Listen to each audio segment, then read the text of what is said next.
welcome our guests, both here on site and online, to the session devoted to philosophy facing naturalism. I having the title very close to the title of our conference. The first speaker is Professor Andrzej Zabołotny from University of Łódź in Poland, or Lodz, as many people prefer to say it. He will be speaking about essential steps from methodological to ontological naturalism. Please, this is yours.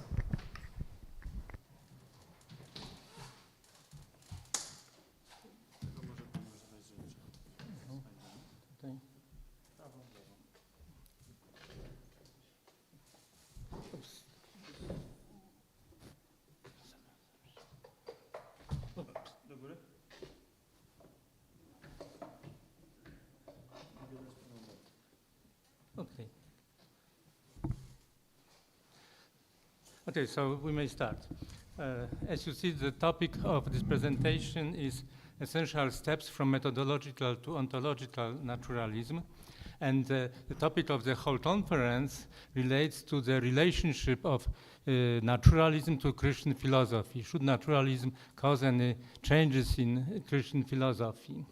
And naturalism was always present in philosophy, but it gained momentum when science became naturalistic, and naturalistic science had influence on philosophy.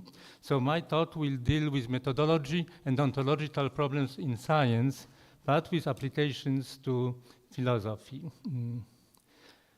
And the cognitive and technological successes of science have influenced both culture and also shaped the dominant worldview, at least in academia. So it became very much naturalistic. And there are two motivations why philosophers and theistic philosophers, Christian philosophers may think about introducing some changes to Christian philosophy. One motivation is that the assumption that science presents that science presents a true picture of reality, so Christians must accept it and adjust to this situation. But also the other motivation may be that there is a need to defend theistic orthodoxy as a viable option for modern men to avoid total rejection of Christianity at the academia. And there will be, the main idea of my presentation would be the question, what is the typical answer when somebody claims that science is on the side of naturalism and is not neutral? And typical response to the charge that science promotes naturalism is to say that this is merely a methodological principle and not ontological. But here during my presentation, I will ask the question, what does it mean when used in philosophical discussions, philosophical arguments? And I will present four ways how step by step naturalism may be, this question may be answered. Four different ways of understanding naturalism in science, which, as you would see, would become more and more ontological and not only methodological. And we will ask the question, are they really methodological or do they include ontology? So the first typical position, the first typical claim is that, as I said, that science is neutral about naturalism because this is just a methodological rule, methodological principle. So if you take it literally, methodological naturalism would be understood as one of the characteristics of science, simply restriction on the way scientists carry out their mission without any personal ontological commitments. It's just the way scientists decide to do science. So as scientists, not as people in general, but as scientists, they look for natural causes and explanations and ignore potentially possible supernatural phenomena being beyond the scope of the science. So this seems to be the natural understanding of this rule of methodological naturalism. But if it's really like this, what should scientists be ready to admit if this is only just understood in this way, methodological principle? they should be ready to admit that some empirically accessible events may be beyond the scope of science. Because according to this rule, science is just doesn't pay attention to what possibly is supernatural. That some of our knowledge may come from sources other than science, and that in some cases it's better to admit that there is no scientific explanation and not present naturalistic just so stories as facts. For example, I remember yesterday there was a short talk about the difference between four-leg locomotion the apes use and two-leg locomotion as human use. And the speaker yesterday claimed that there is no smooth connection between these two. So scientists should be accept that perhaps and we don't know now what the scientific explanation of this connection between these two types of movement are possible. Also, scientists should be ready to admit that explanations including supernatural causes can be as plausible as the scientific ones, if they really mean this rule just a purely methodological principle. So the question is here, what is the goal of science? Is it to know the truth about the universe, whatever the truth is, or to know the naturalistic part of the truth? Is this goal limited, or is this goal very ambitious to know all the truth about universe? And another question, what does science promote? Does science promote just a theistic scientific worldview? So does it create a neutral position? But there is a question then what such neutral position may be. Is it even possible? Or in reality, does science in practice, even with this first version of this rule, promote atheistic worldview? And here we have to consider that science has many ways to influence the way people think, both at academia and outside. Because science has its prestige, access to finances, dominance in the education, and science may claim its cognitive and technological success. So the question becomes, is science really ontologically neutral? And here there is a quote of Michał Heller, a Polish cosmologist who is involved also in the discussion of science phase discussions, who also was the winner of the Templeton Prize. And in one of his books he wrote, perhaps the effectiveness of empirical methods say something about reality, and what it says may be, among other things, the conclusion about the validity of some version of ontological monism. So here he claims that this picture science supposedly neutral creates is more going into direction of naturalism. So even based on this principle alone, in practice science is not neutral in forming beliefs about the world. And here I would introduce an idea of evidence base. Evidence base is a set of beliefs that is used in conducting an inquiry. These beliefs can come from various sources. And here you may imagine two scientists. Scientist T has a set of traditional theistic Christian convictions in his evidence base, and scientist N, who is an ontological naturalist. And so the first one in his evidence base has such claims as the ones who I wrote here in the context of God's direct action. So there are beliefs like there is a God who is a creator, who not only sustains its existence, but may also influence the physical reality at any moment,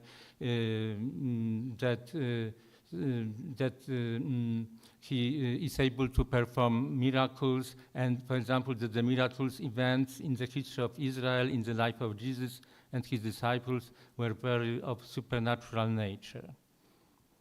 They have different evidence bases, and for scientist N, the ontological naturalism, methodological naturalism is obviously principle, but for theistic scientists, he cannot apply in science important part of his evidence base. And according to the methodological naturalism, scientific evidence base should not include supernatural Christian claims nor their contradictions. And often this first rule is expressed in a more advanced way as the aggressive of science principle. It requires the scientist to never give up search for a natural explanation of the phenomenon under study. So here, still there is no ontology here. It's only a consensus among scientists on how they conduct their scientific research. And here's another quote from Michał Heller. Hence the methodological directive. A scientist should never give up in the face of new questions, a priori assuming that they are beyond the sphere of competence of the scientific method. So the implications of the principle are that for scientists who is ontological naturalist, this new rule is obvious, but and for him, any naturalistic explanation, even with very little proof that it's true, which may call it just so story, is better than a supernatural one. But scientist T may be accused of being a stopwatch of science if he claims that there is no natural explanation of any phenomena and that perhaps this was a result of God's direct action.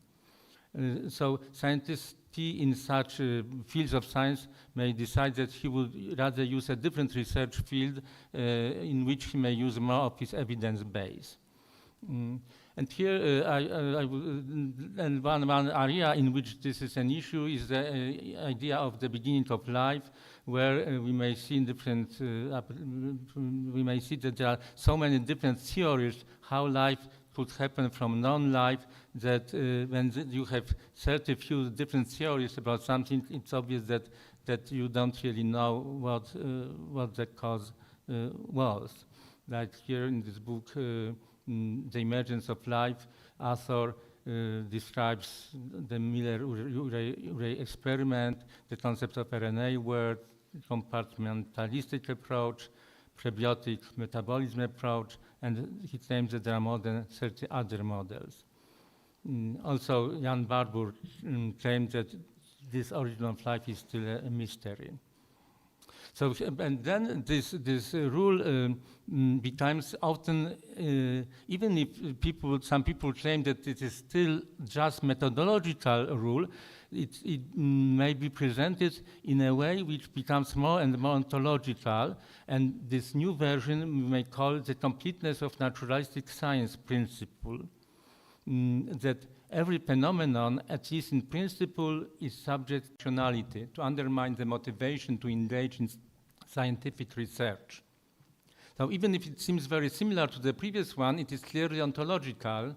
And just when this rule of methodological naturalism is formulated in this way, here the key step toward ontological naturalism is being made, because it says something about the word that everything in the universe must yield to scientific method which works on the naturalistic methodological approach. So it sounds just methodological as directly related to science and not to the universe itself, but it may, the implication of this principle may be as follows. So once more, for the scientist N who is ontological naturalist, this principle provides motivation for applying the previous rule, because if everything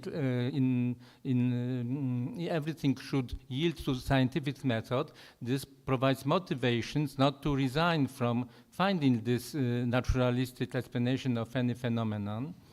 And for example, and we see that many scientists are involved in solving the origin of life mystery. And there is even if life didn't happen in this way, still there is a positive aspect of it, because even if there would be no natural explanation, such research may yield very meaningful side results, even if this research would not be able to find any reasonable paths from non-life to life.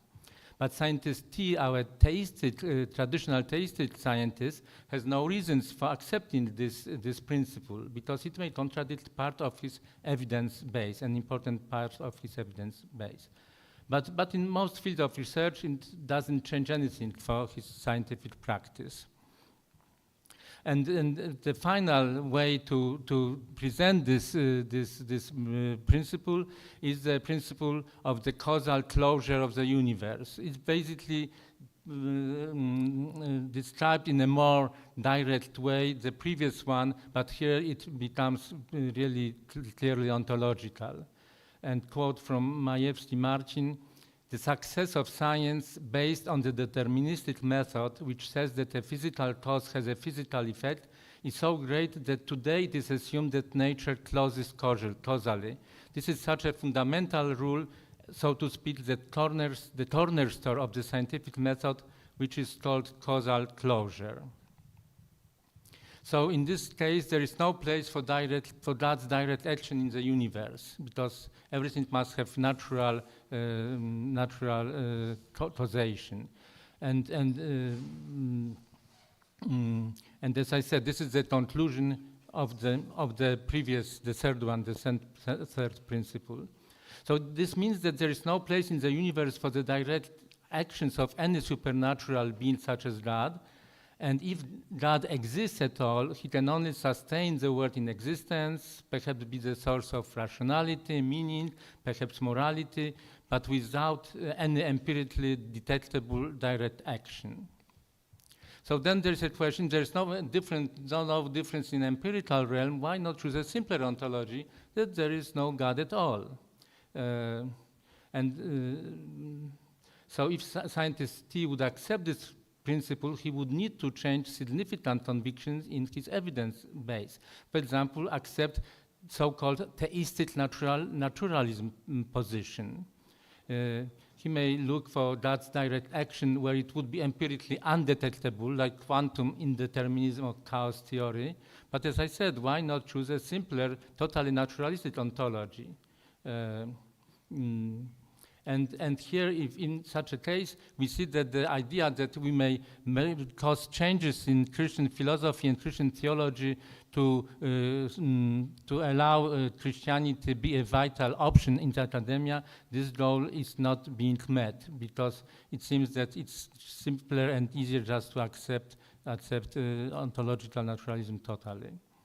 And here, from one of the Piotr Duchliński books, I wrote a list of supporters of this naturalistic theism idea. Here we have both scientists who are interested in theology, also theologians who deal with science. On Polish side, here we have Józef Życiński and Michał Heller. And here I used the letters T, means that these people get this Templeton Prize for developments in spirituality and science. So the final slide, the question is now, so when somebody says that science is neutral concerning naturalism or not, and using the answer that because naturalism in science is just a methodological rule, we may ask the question, what does he really mean? Which of these rules, these four possible principles, does he have on mind? So for theistic naturalists, all these four of them seem to be, they mean the same.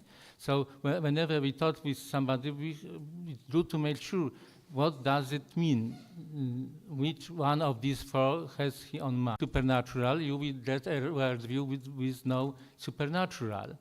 So, but then there's also a question, so why scientists, theistic, should change anything if it's evidence-based when he understands that this naturalistic, that the dominance of naturalism in science is because sometime during the history of science, these assumptions were being made and then they were being replaced in formulation in this more and more ontological way, but often these people from theistic naturalism direction claim that they are still the same.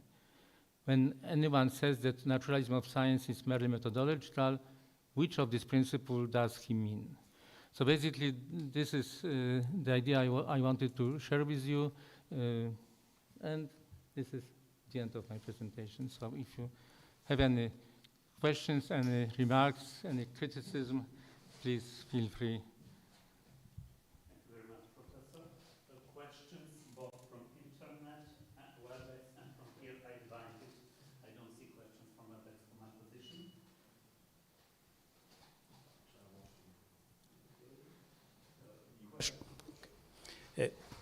Thank you very much once more for the presentation. Questions at the moment I invited. Are there any questions from WebEx? Please, anyone in the room? If there is no one, I must say I have a question, if I'm allowed to ask it, and I always have. There's a brief one. How would you explain, from your point of view, the notion of causal closure of the universe? How can causes act within the universe of many things? If you have one physical cause, for instance, like gravity.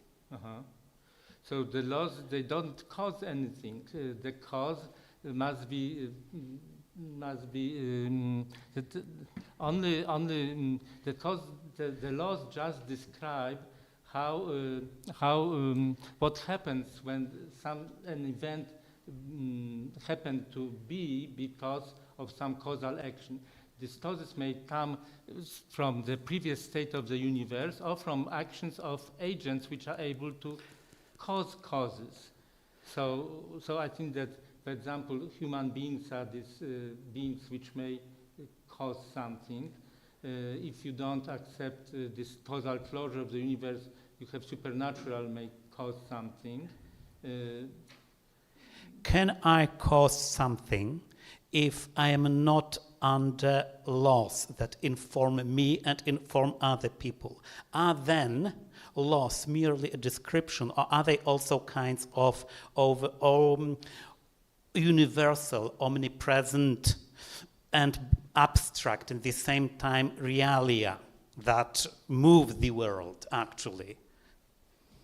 Are they then causes, and are then they closed within the universe? So laws are just descriptions of, of course, there are different theories of what laws really are, but basically they describe what happens in a natural way when nothing interferes from outside in the sphere which we consider in our case a universe. So this is quite simple, actually. I am a human. There are quite a lot of laws that rule me as a free agent, and I usually don't apply to don't comply with them. And people who drive on streets don't comply with those laws. So why does an electron on a particle comply with a law which is merely a description of how it works? This is my question I never heard answered from anyone. Maybe the audience has the answer. Okay. Thank you so much. Are there any questions that I could spare by chance? We have now 5 minutes to next presentation, and we really must start on time, but I can invite the next two speakers to come to their place. It will be quite an effort to move.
Yes.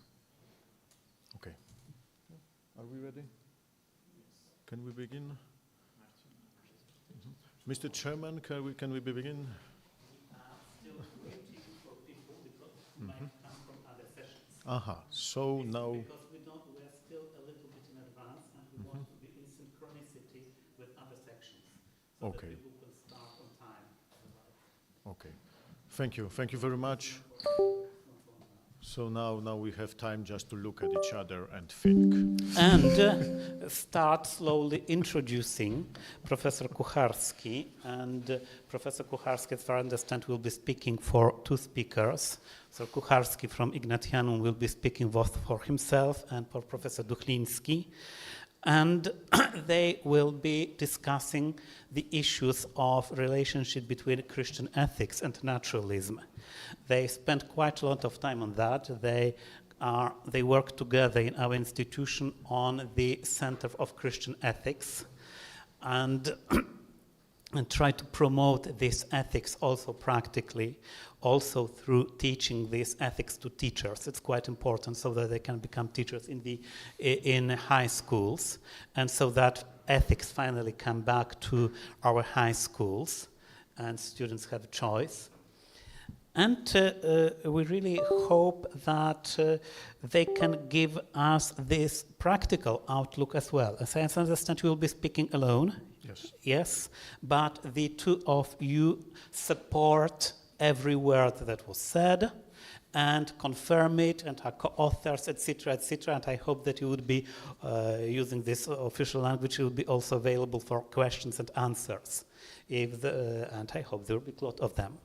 We have just still, according 1 second, and I really want to start in the same moment precisely at 11:15, so that people who are online and who are switching between sessions can start precisely at 11:15. But, so sorry for this awkward moment of silence, which is probably to last next 15 seconds. I feel now like people in TV studios who don't know what's going on, but need to fill time on vision. And I hope I can fill it in this way and not bore everyone. And I have no doubt that Professor Duchliński and Professor Kucharski are not going to make us bored when their presentation on two models of Christian ethics and naturalism starts right now. Good morning. Thank you, Mr. Chairman. I am presenting this alone, but my dear friend, Professor Duchliński, is present here, and I hope he will support me during the discussion. Our topic is how to practice Christian ethics in the 21st century, mainly in coping with naturalism. In our presentation, we would like to reflect on this issue, because we believe that contemporary Christian ethics requires a fundamental reflection which should be inspired by contemporary scientific discoveries and new scientific theories as well.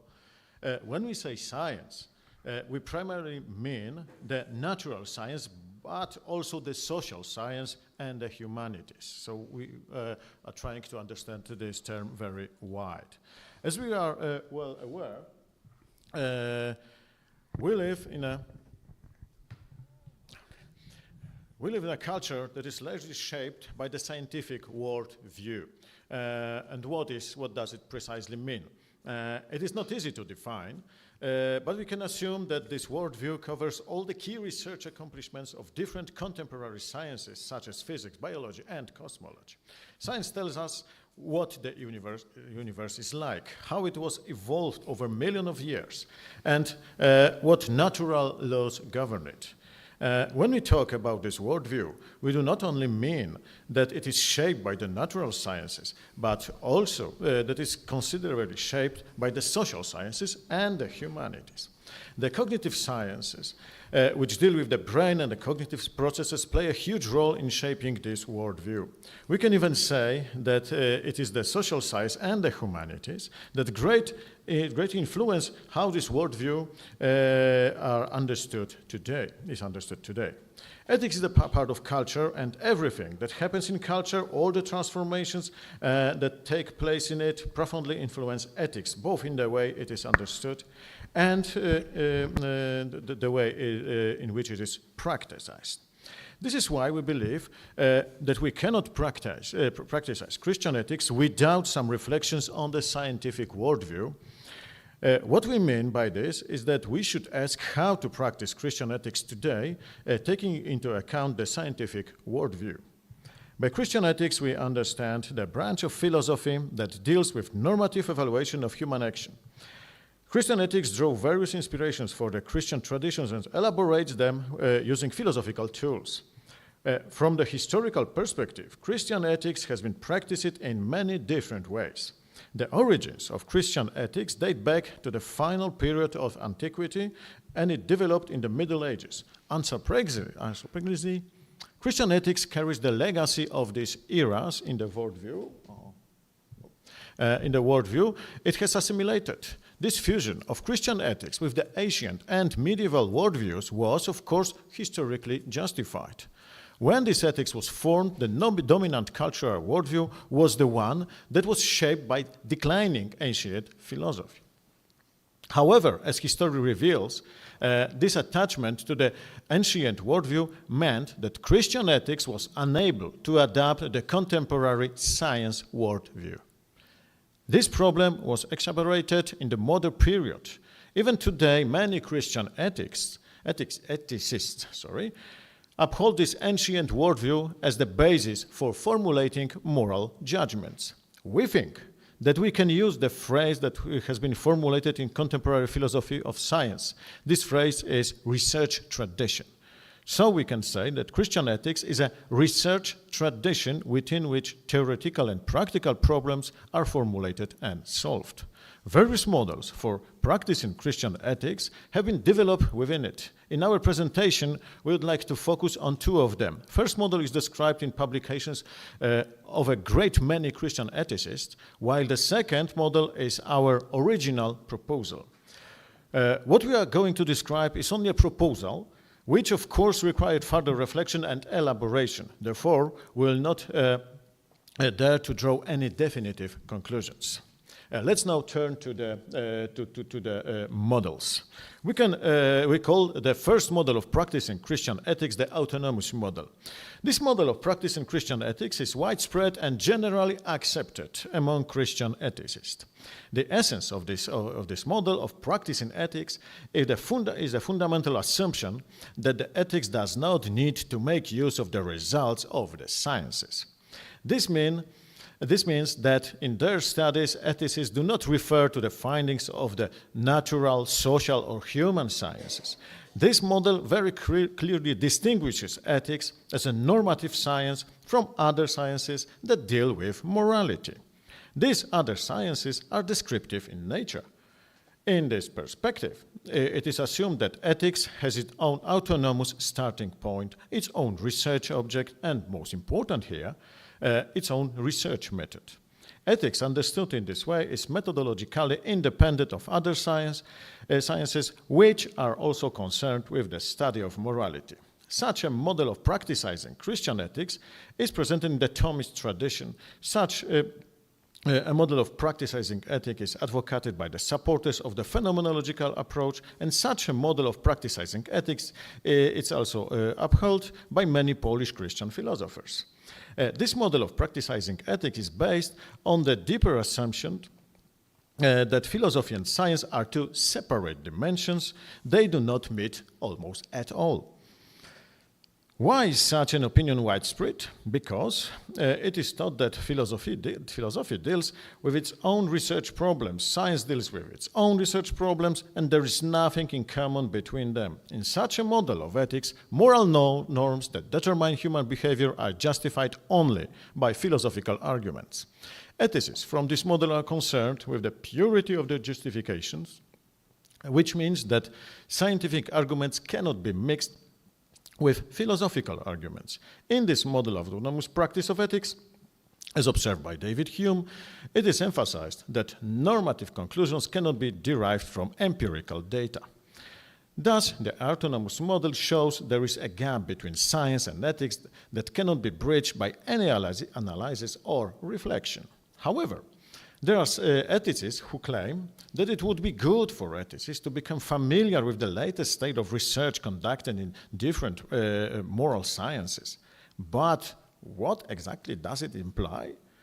It implies that it is enough for ethicists to be familiar with general scientific achievements and that they do not have to use them in their ethical reflection. Being aware of what research is being conducted as sufficient. Of course, this model of ethics has an advantage, but it also has problems in assimilating scientific knowledge and adapting to social and countercultural changes. Nor do these changes are always properly understood in this model. The autonomous model can, in its extreme form, develop into a concept which, following Richard Feynman's example, can be described as cargo cult ethics. Feynman distinguished several conditions that helps to identify the cargo cult in academical work, when the research is not giving all the information to help others to judge the value of our contribution, not just the information that leads to judgment is one particular direction or another. Feynman noticed that it is very easy to fall into cargo cult science. The first step is to fool oneself. I am the easiest person to be fooled. After fooling oneself, in example, ignoring scientific data, concealed by such notions as autonomy or different methodological approach, the researcher is able to build quite congruent theoretical system, like astrology, for example. People can even believe in it, but to be believed is not the point. The point is what does the theory say about the reality, in our case, the moral reality.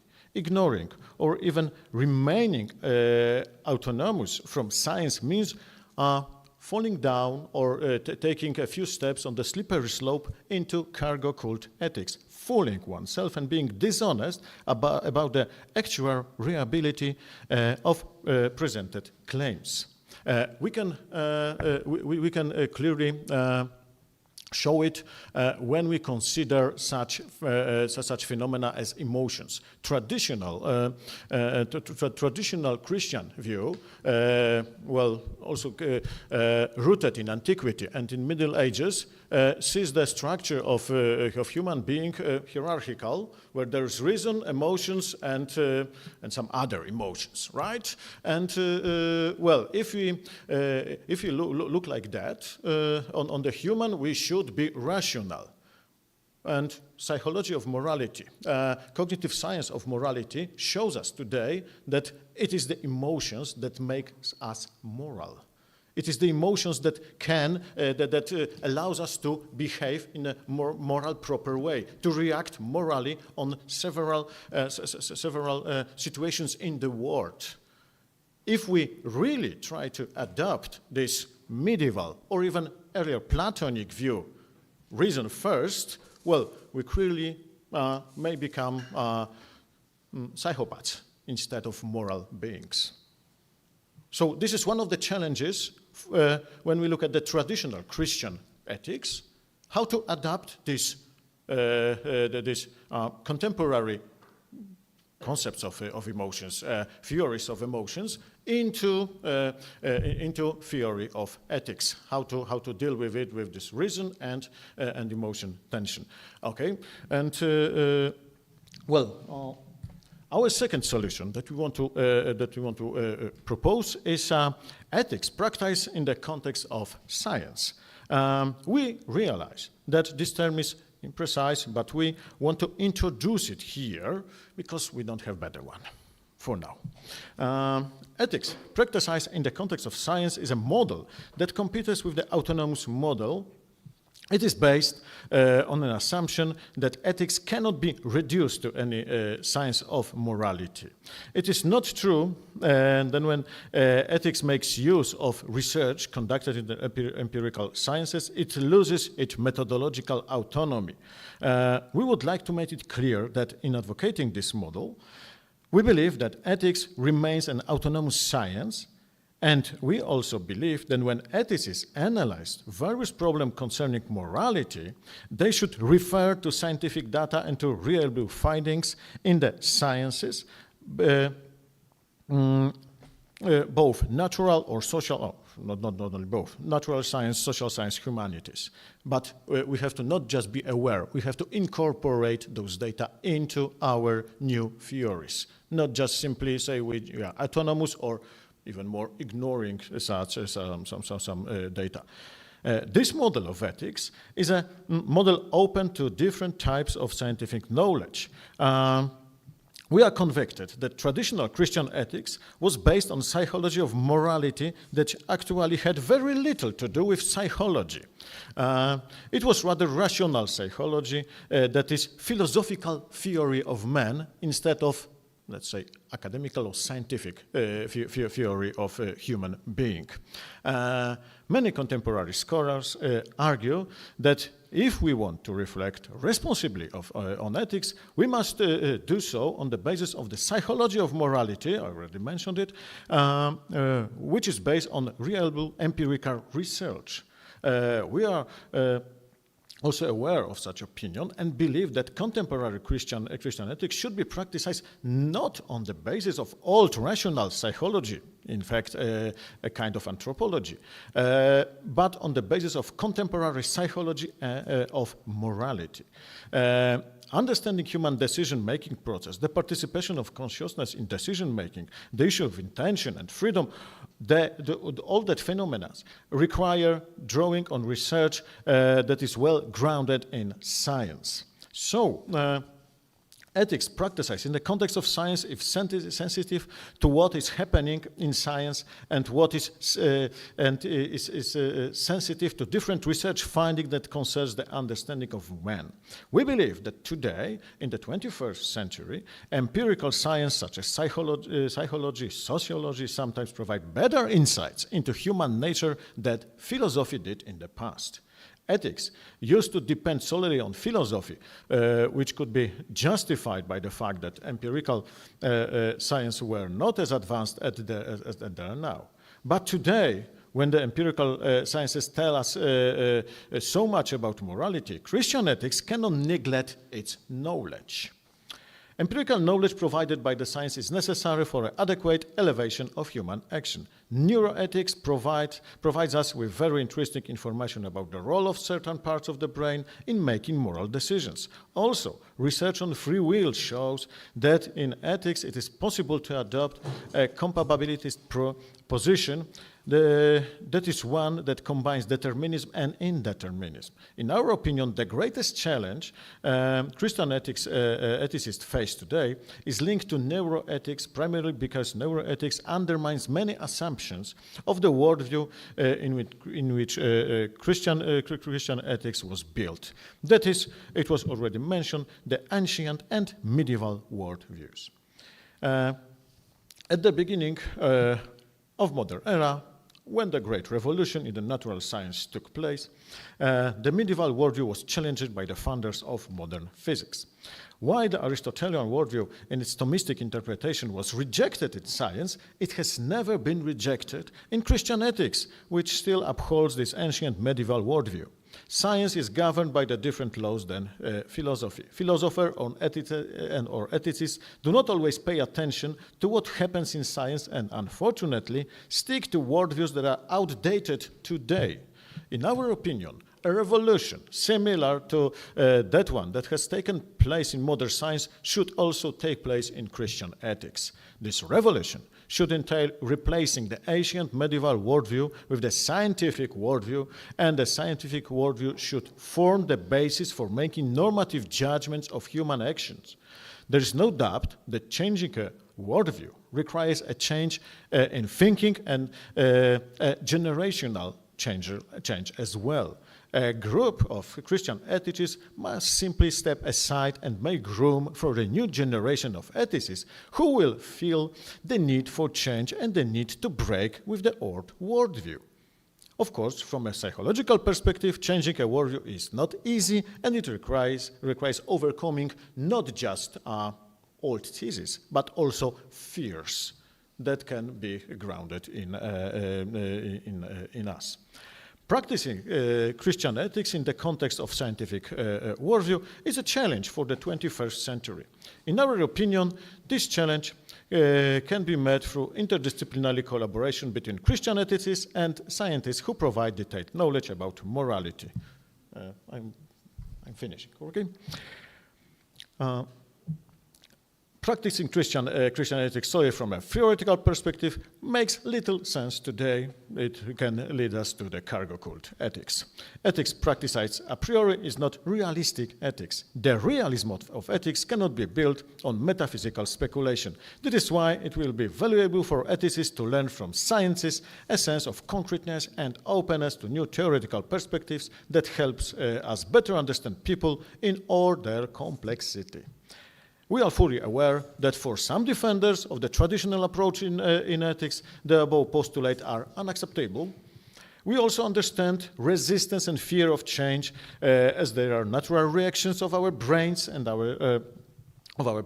which are accustomed to things very quickly, but had great difficulty in disaccustoming of certain images and perceptions. However, we believe that the younger generation of ethicists will make an effort to build a new Christian ethics that makes the scientific worldview their own. Thank you for your attention.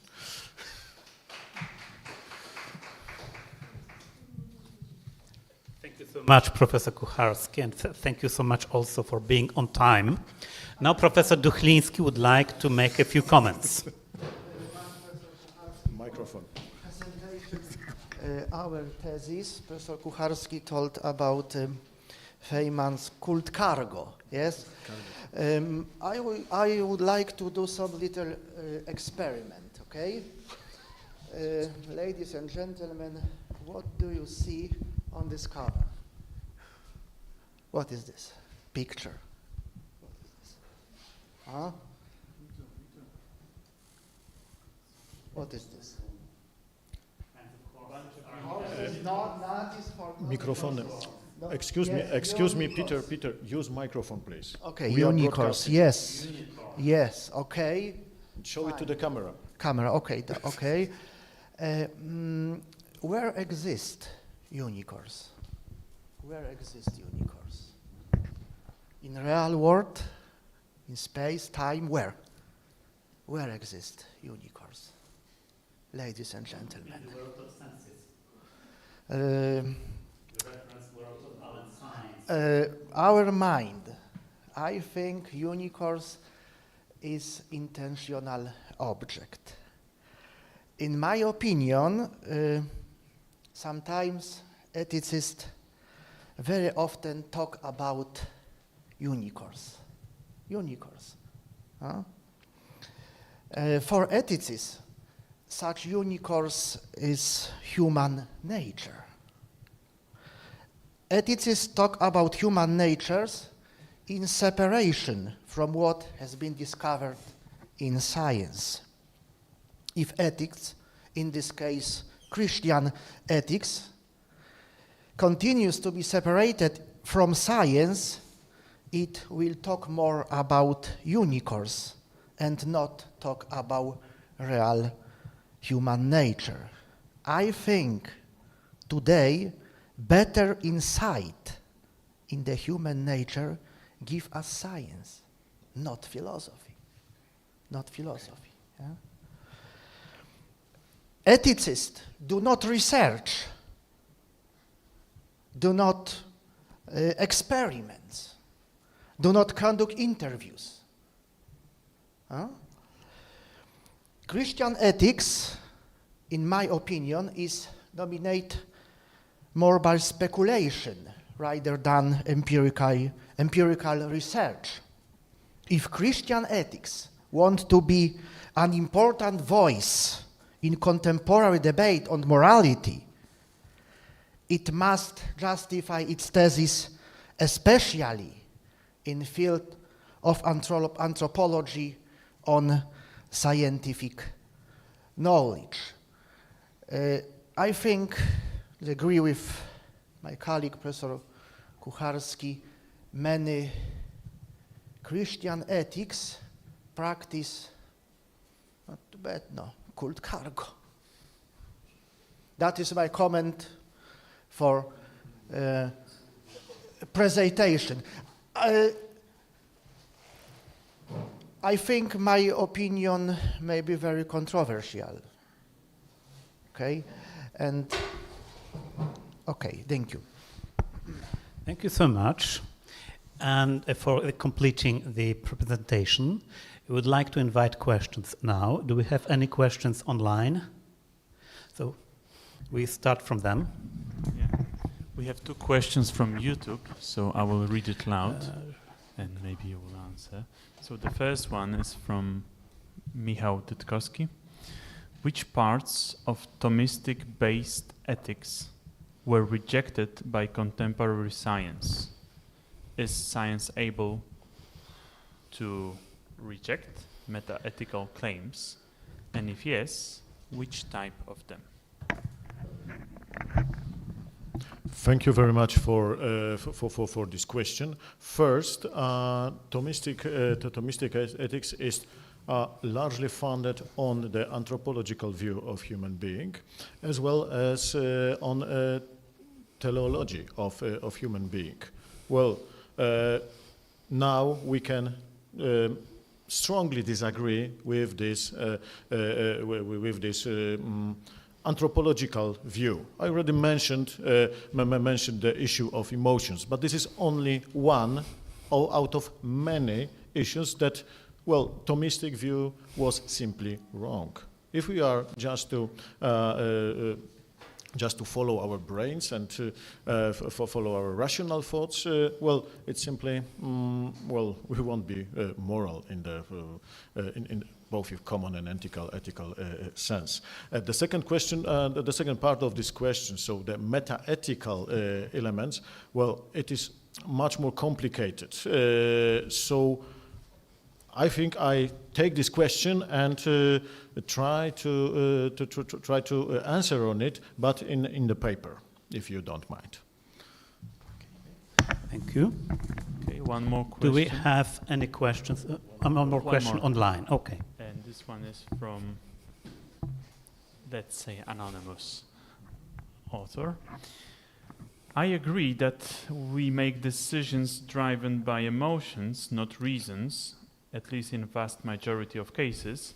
However, do we decide if something is good or not in ethical considerations based on emotions? How do we argue in ethics or in meta-ethics as you just did now? You used reasons or emotions? Well, thank you very much for this question. This is very hard questions, and I know I got just a few minutes to answer. I will try to make it briefly. Let's distinguish for, let's say, regular ethical decision makings that are, as you said, mostly based on our emotions. There is a difference between regular decision making and trained ethicist decision making. It also appeared in various number of empirical research. Trained ethicists are able just to cover somehow the emotional answer to very thought experiments in ethics, and are able to present some arguments. And well, yes, we are doing it, but as you can clearly see in our presentations, our argumentation, we are trying to make this argumentation going both ways. Rational and emotional as well, just to make us and those who wanted to listen to it to be more motivated to think about the issue we are discussing. This is my short, very short, and I know that is too short answer for your for your question. Thank you. Do we have any questions from the room? Please come.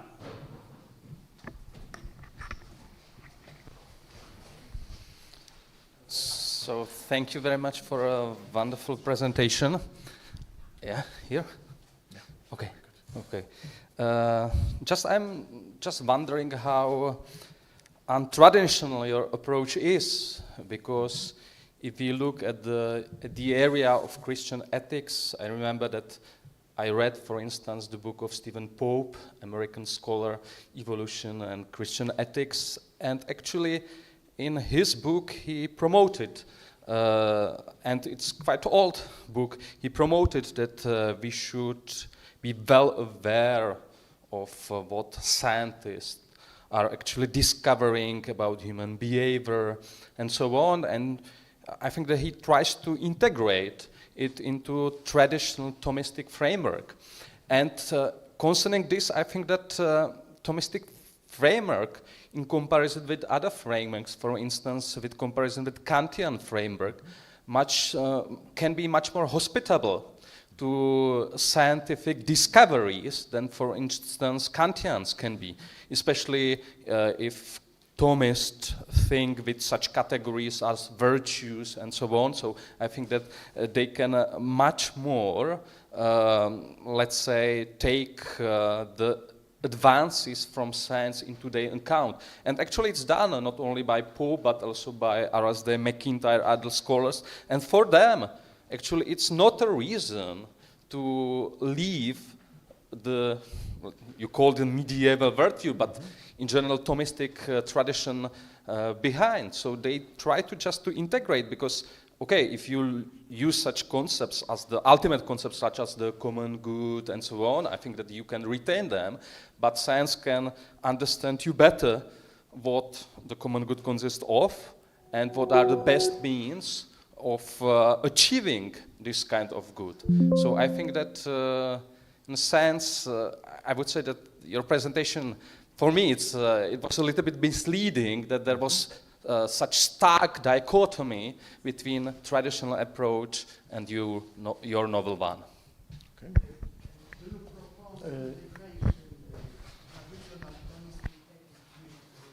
Okay. Science of morality, for me, is impossible. How we understand integration. Okay, let me just briefly, very briefly, please, very because briefly. we must start First, next thank you very much for your remark, because well, it make me more sure that we are not alone. And second thing, well, there is a tradition to incorporate science into Christian ethics. Well, that pleases me also a lot. Thank you very much for those two, and the next we can continue after. Thank you. Thank you very much, Professor Kucharski and Duchliński, once more. We now invite Professor Guido Verstraeten from Satakunta University of Applied Sciences in Finland, who will be speaking about transpersonal self-identification, how transpersonal self-identification transcends naturalism and implies an inherent ethical status of human beings and an inherent ontological status from God.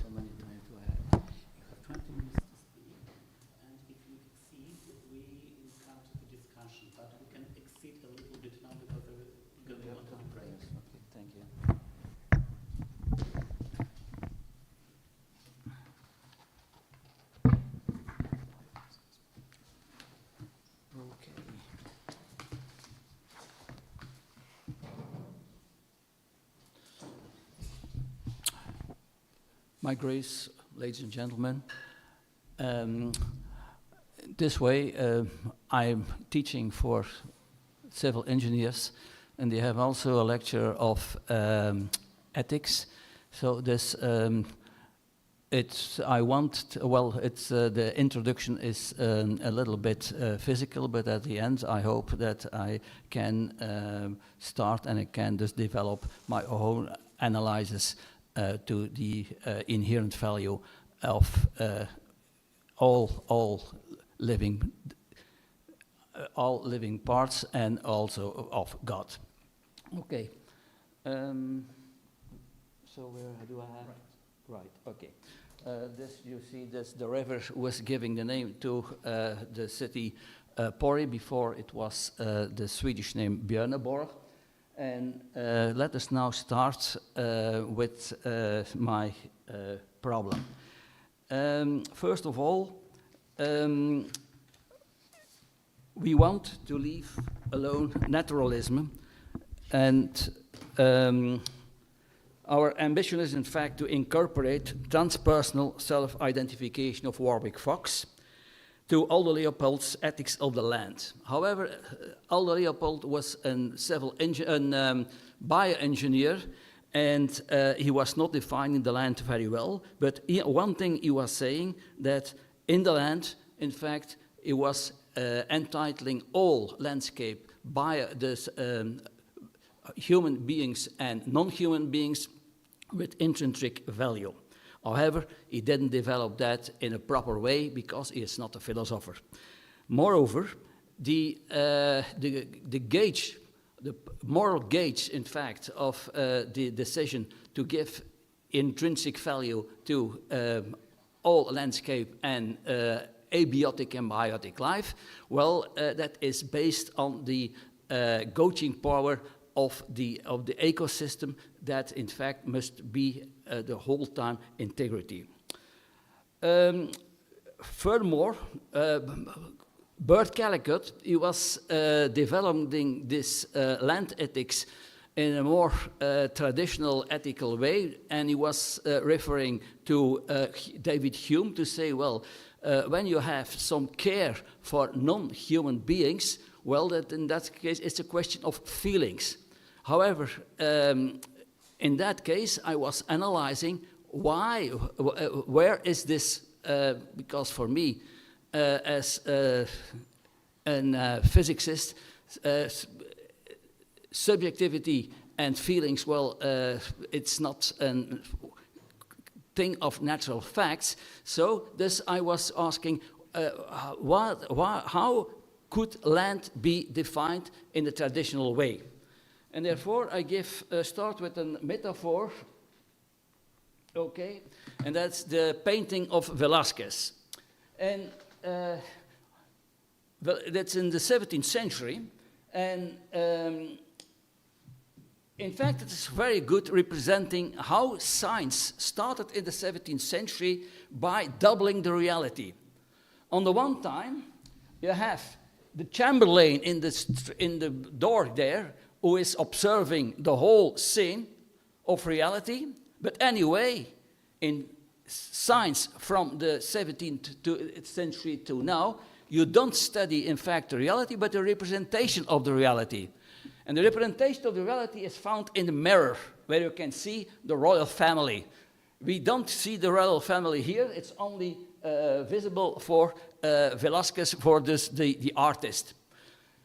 This two-dimensional frame is in fact a frame on which scientists, particularly physicists, are thinking. When you have traditional mechanics, quantum mechanics of general relativity, they all start in fact by a representation of the reality.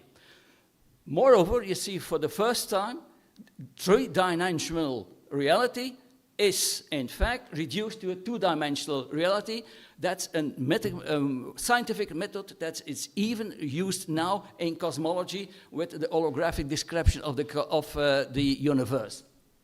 Okay. Furthermore, we put on, in traditional way, a Newtonian space-time to order, in fact, the representation in the mirror by location, by time, place, space, and time. However, for Newton, they are absolute. They give us an absolute point zero and an absolute beginning of time. It's a question of here or not here, and ever or never. That means, in fact, by the way, by putting down a traditional Newtonian framework on the scientific room where you are doing your experiments, in fact, you're also introducing a priori some symmetry properties. There's all conservation laws in physics. In fact, you represent only geometric applications that you have put down on your scientific framework. That it means by this representation. Okay. Well, when Bert Kalicke is attributing intrinsic value to humans, but also on non-humans, in fact, he is working in this frame. We leave alone this frame, and in fact, we are going to another definition of space and time, based one time on Leibniz, on the other time also on Whitehead. Instead of an absolute space and time, Leibniz was also introducing a relative space of time. And the relative space of time was attributing afterwards, in fact, the status, the ontological status of all things that were making part of this room. More recently, it was 100 years ago, that Whitehead, he was introducing, in fact, in his concepts of nature, he was introducing, in fact, Leibniz on another way, and he said, well, the space and time of a scientific framework, well, in fact, it can exist when you have the definition of mass. However, mass is not a substitute, it's not a substance for Whitehead. It's just, in fact, nothing else than a dynamic power, and those events, temporal and space-like, they are nodes of a web that is linked each other by some power, by some dynamic power. Thus, we have no more in scientific space-time of facts, but we have a space-time of events. Good. That is, in fact, my physical definition, because with this space-time of events, with this web of events, therefore we go define Warwick Fox transcendental personification for identification of all units of the framework. Okay. First of all, I have to emphasize that, for instance, the Leibnizian idea of space and time was really adopted by Blaise Pascal in the 17th century, because, and therefore this I will cite it, Blaise Pascal claims that humans as participants events to the Leibnizian world have to be considered themselves as spatial and temporal essence besides others. It is out of the question to define human essence outside their particular Leibnizian world, since human essence depends on the complete ensemble of any possible spatial and temporal interaction. Even Stephen Hawking, in his last papers, he was adopted this idea, but I have to say that he didn't mention, in fact, to define his space-time, he didn't refer to Leibniz. But even Hawking said you cannot have an absolute Newtonian space-time where an observer, like a prime mover, is outside the space-time. No, he said, you must go inside, and thus you have a relative start of beginning of time and space. This beginning of relative beginning of space and time is in fact the creation of becoming. Good.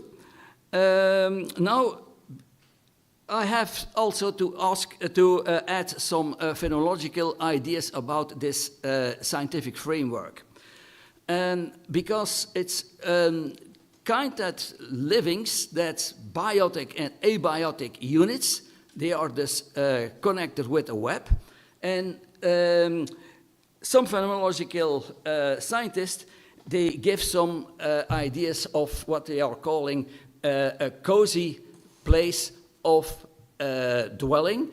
There were, in these nodes, this web, there are places of fear, and there are places of cozy places. It's not homogeneous. The abiotic and the biotic units of this web, well, in fact, they have an inhomogeneous division, fear, and thus cozy places. I also refer to some phenomenologists who say it well, because it's important for the rest of my story. The home-like conception of space and concepts of time, well, it's important because you have an external space, the place that is alien to humans. The homeland, on the contrary, is the cozy place and the protection and security, but individual feelings of security are embedded in the large time-like tradition and evolution of the homeland, while the individual particle conception of space and time integrates into the social processes of identification of places and time. Good. Let us go now to the theory of Warwick Fox. Warwick Fox was an Australian scientist who was working on eco-ethics, and he claimed that the self-identification of any individual of the land, because our land is now scientifically defined, that it exceeds personal identifications and will be extended to the participant, to the particularity of the land and all its participants. While metaphysical roots of the land are based on the Leibnizian space-time, the moral concepts, on the contrary, of care and values are completely anthropogenic. This implies a moral human subject, and subjectivity, however, is characterized by self-identification as the result of the creative power of the land the subject belongs to. The creative power of the land and the ethical self-understanding of the self-reflective human being are mutually enclosed in what is called the homeland. Moreover, in the scope of Fox's conception of transpersonal self-identification, any subject reaches more self-understanding the more he stands in mutual relationship with his environment, particularly with the participants who are able to produce self-reflective behavior. By this discovering this identity as self-reflecting being, he is focused to the power over non-reflective beings and the landscape. Care for those non-humans is a question of mastering humans' power that gives more insight in humans' propensity to create or to destroy. Morality is making the balance between this human power and the more objects of moral care, the more insight in human self-understanding and individual identity. Hence, moral care for all participants of the homeland is the highway to self-understanding and individuality. The homeland, as the synthesis of the participating communities and individuals, however, creates gauging of the social public area of all communities. Already mentioned here above was that fact that the Leibnizian world is not unique. There is no single land, there is no single Leibnizian world, and consequently, there is no unique nature. The Leibnizian world consists in different worlds, with particular times and places, and produced by the participants units, biotic as well as abiotic. And as the homeland is just one Leibnizian world besides other, it has no intrinsic value, and nor do all different forms of participants. Intrinsic value is an absolute concept that implies the possibility of a perfect and complete distance between subject and object as formulated by Newton. Leibnizian world, there is no room for the absolute intrinsic being inside, neither outside. Nevertheless, it emphasized the inherent value of the homeland and its participants. The word value, however, it's not a verb, it's not a noun, it's a verb. Nature and all its non-human function within the land and its nature, they are inherent of the land because it's generated by its creative power, while the inherence of all beings is the consequence of the organic essence of the homeland. Transpersonal self-identification is challenged by windows. Windows to the alien reality behind the safe space and time of the homeland. It is precisely the reality beyond the window that transcends man's natural homeland and his transpersonal self-identification. Obviously, we emphasize the substantial role of the alien world because it is the drive of all biotic and abiotic participants to transcendence the relative here and now of the land. Indeed, though humans enlarge their homeland from their native web of events to the whole planet and furthermore from the planet to the universe, new insight in the origin of the universe and particularly in the deep essence of gravitation disclosed an alien reality beyond the familiar reality of space and time.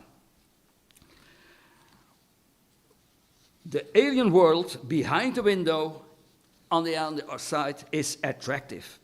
And at the same time, events of fear, particularity, the window challenge any reflexive being's curiosity.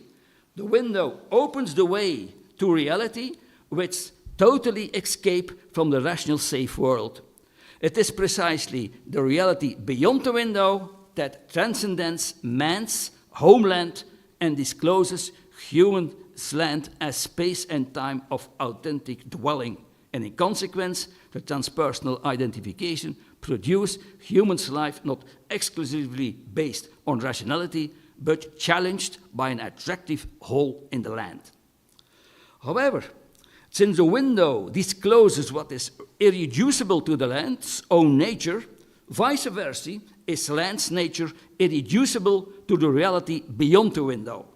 Moreover, active inherent value is the drive of land's ontology and the identification of all its participants, why natural interaction beyond the window is completely out of the question.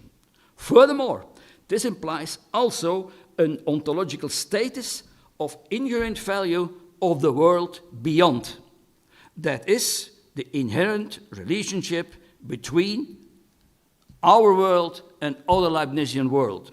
If God exists, then in that case, God is one of this world, and also his ontological status is, of course, inherent. We can finally say that it is not a question of Spinoza's Deus sive natura, because the world beyond the window is out of nature.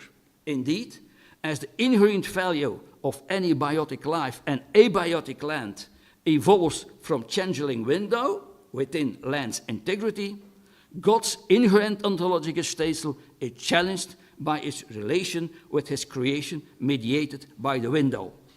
And I will finish by this because I'm a great supporter of an old Jesuit Théâtre de Jardin, thus I want to finish with a more poetic sense.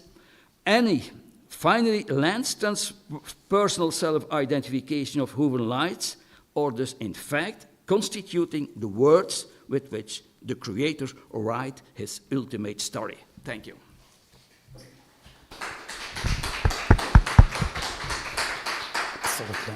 That's 20 minutes. Perfect.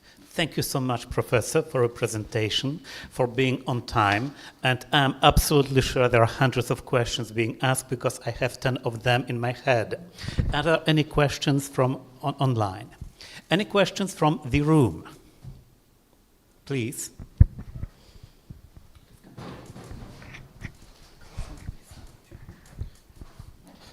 I'm not quite sure if this question would, I hope it will relate to what we heard here, but here when this notion of the land introduced, it contained such words like animals, plants, soil, so the elements of nature, especially living nature.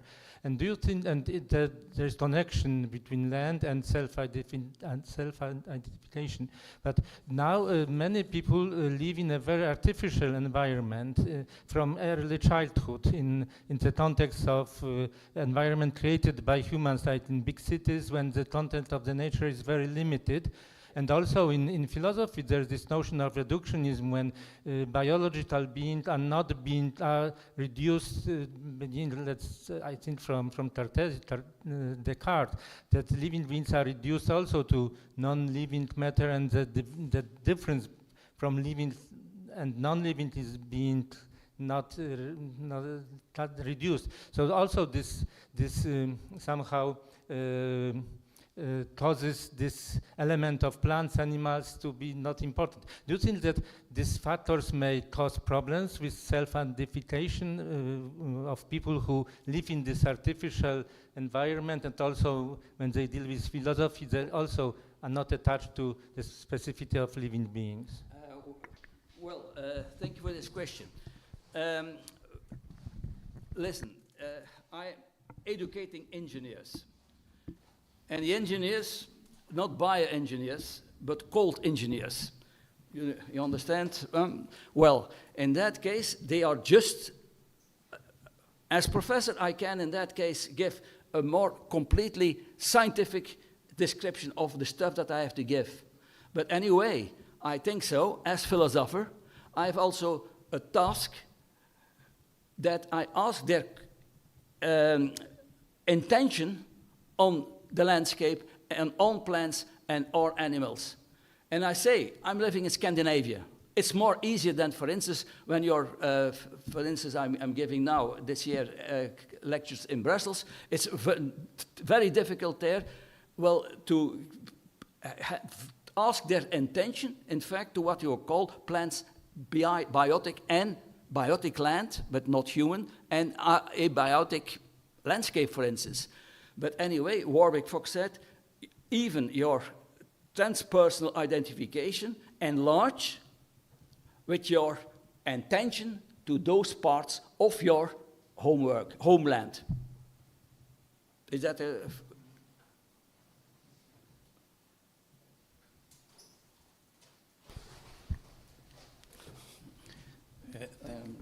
some comments. We develop with my wife and some theology about eco-philosophy, and therefore we have the metaphor of Noah's Ark. We can understand that, and we can understand very well how big a difference it is between Finland and Brussels, where absolutely everything is artificial and made by humans. So. I give the example for my students, the games that you're playing on the internet. Well, do you know the painting in the 17th century, Carcera? The prison from an Italian painter, and there's all coins, all parts of the painting are the same, gray and with no relief, no color, and so on. And say, well, in fact, that's a 18th century painting that, in fact, is also representing what you're seeing on games on this kind of things. I have a completely different question concerning your the point from which you started, Las Meninas of Velázquez, which is broadly treated as the metaphor of scientific revolution, or even two revolutions, as Foucault does it. We have this mirror which we are building. One mirror was built by Newton. Another mirror, or framework for the mirror, was built by Leibniz.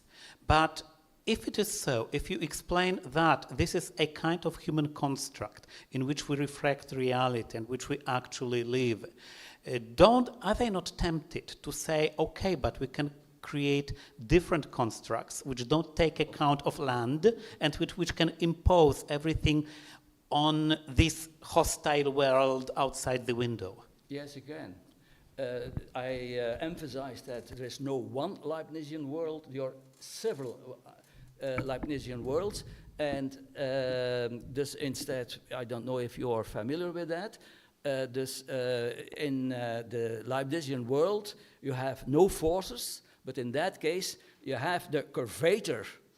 Is it is this positive curvator or a negative curvator, who is in fact representing the dynamic force inside this particular Leibnizian world. But I say there are different Leibnizian worlds, but any Leibnizian world has a window, and that is asking, in fact, our curiosity to say, well, we have our inherent value here because we are making part of this community, but anyway, we are challenged, but because we are a reflexive being, what is outside by this mirror. I think it's extremely important because having dealt a little bit with recent postmodern conceptualization of science, it's like they were describing the mirror as our creation and the world we live in, the only world. And this mirror doesn't have a window. This is how, for instance, Bruno Latour thinks of science. So you believe it must exist. The window is a necessary part of it, is it? Because I don't... I'm a physicist, sorry. I don't use psychological concepts. Anyway, it's man's curiosity because he is making... each day he can make other connections with nodes of the web. That is, in fact, encouraging his curiosity. And in fact, in that case, when you are closing the mirror, even Noah, he was opening the window after 40 days. Huh? Well, when you have when you're closing the window, in that case, you're killing, in fact, man's curiosity. And you destroy mirror as such, because mirror exists only as related to what we don't know and which must reconstruct. The window is in fact giving us an attracting, what is outside the window we cannot reduce to our own standards of science. That is say, we have our nature here, beyond this window we have another nature, or you have no nature. Therefore I say, it's not a question Deus sive natura, because outside the window there is no nature as we are familiar with. So many questions I was asking, and thank you so much to myself, and thank you so much for your presentation. If there is someone who would like to ask another question, we can encroach on the time of the break. If not, thank you so much, yes. Professor, and please enjoy your break.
this during the presentation.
During this session, we will have 3 lectures, and the first one will be delivered from Oskar Lange from the Ignatianum University of Cracow. So Oskar is an MA student here at the Ignatianum, and he is very much interested in the philosophy of Thomas Kuhn. His bachelor thesis was the concept of reason in the philosophy of Thomas Kuhn against the background of selected contemporary concepts. Oskar's today's topic will be Taylor and Rorty facing naturalism. So Oskar, the floor is yours.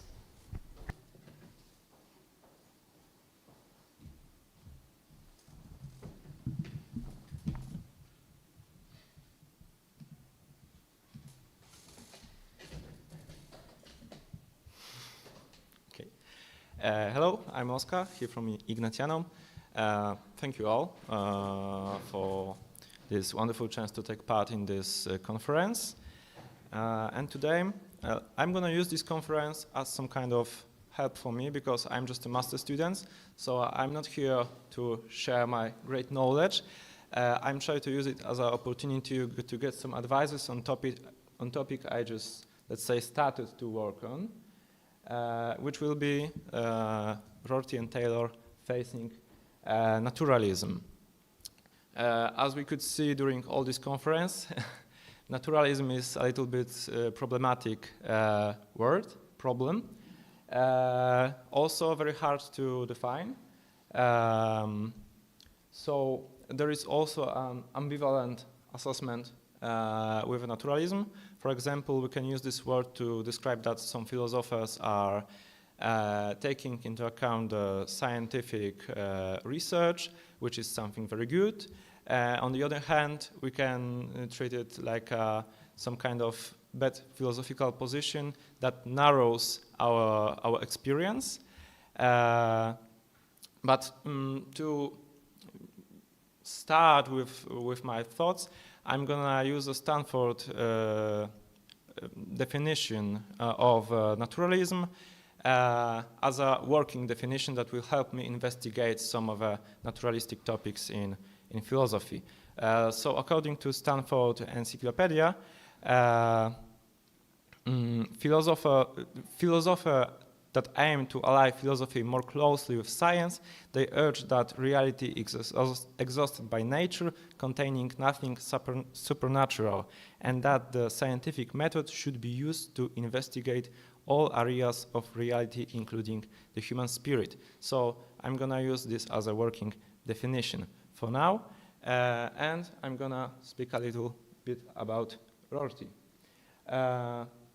Making a quick overview, I think the main thoughts of Rorty are anti-representationism, which means that he is looking at the history of philosophy as a mostly history of trying to create the best representation of reality. He is using a metaphor of mirror when, according to this metaphor, in our heads we have some kind of a mirror that is trying to represent the reality, and philosophers are trying to make this mirror as clear as possible to represent reality in the best way. And for Rorty, this type of philosophical thinking creates more problems than solutions, so it's trying to be, like I said, anti-representationist. Another very important thing is holism, because for Rorty it is very important to have a very wide experience of reality. So for him, using, for example, only one language, for example, scientific language, to describe reality is something that closes us to the broader perspective. And in his essay, Naturalism and Quietism, Rorty is describing few divisions in philosophy. The first one is, of course, Quietism and Naturalism, because he sees himself as a Quietist, which means he sees himself in a tradition that started with Wittgenstein, late Wittgenstein, where philosophical problems are trying to be solved in a kind of a therapeutic way that will try to show how they are impossible to solve, for example, and we should focus on something else. And during this division, naturalism is something against quietism, which means it treats philosophical problems as a real problems. But Rorty disagrees with that, and for him, philosophical problems of quietism are also real, but they don't have pragmatic consequences in a social life. So we shouldn't spend a lot of time on them, and we should focus on different problems. And another division he made in this essay was on something, let's say, objective and subjective naturalism. And he said it is very useful, and he showed that it can be applied to some philosophical problems. And he sees objective naturalism as approach that tries to describe reality as, let's say, sum of particles in a very physical way. And subjective naturalism is trying to look at the human beings as a part of a nature, and if philosophical investigations doesn't fit to that view, we can say it's bad for these philosophical investigations. And another great essay of Rorty is Method, Social Science and Social Hope. And there he is making his thoughts on Galileo, who was trying to describe his method, because he created this mathematical method for the social sciences, and it was very useful for him. He could make a lot of explanations to the world, but when we try to read his thoughts on his own method, we will see that he described it as something that is he described it as some kind of a language of a nature. He sees his own methods as something that is that is corresponding with the nature. And for Rorty, this kind of approach is something that doesn't work. he is understanding science more in a Kuhnian way, like according to Thomas Kuhn. And for him, methods in science are changing. There is no one scientific method.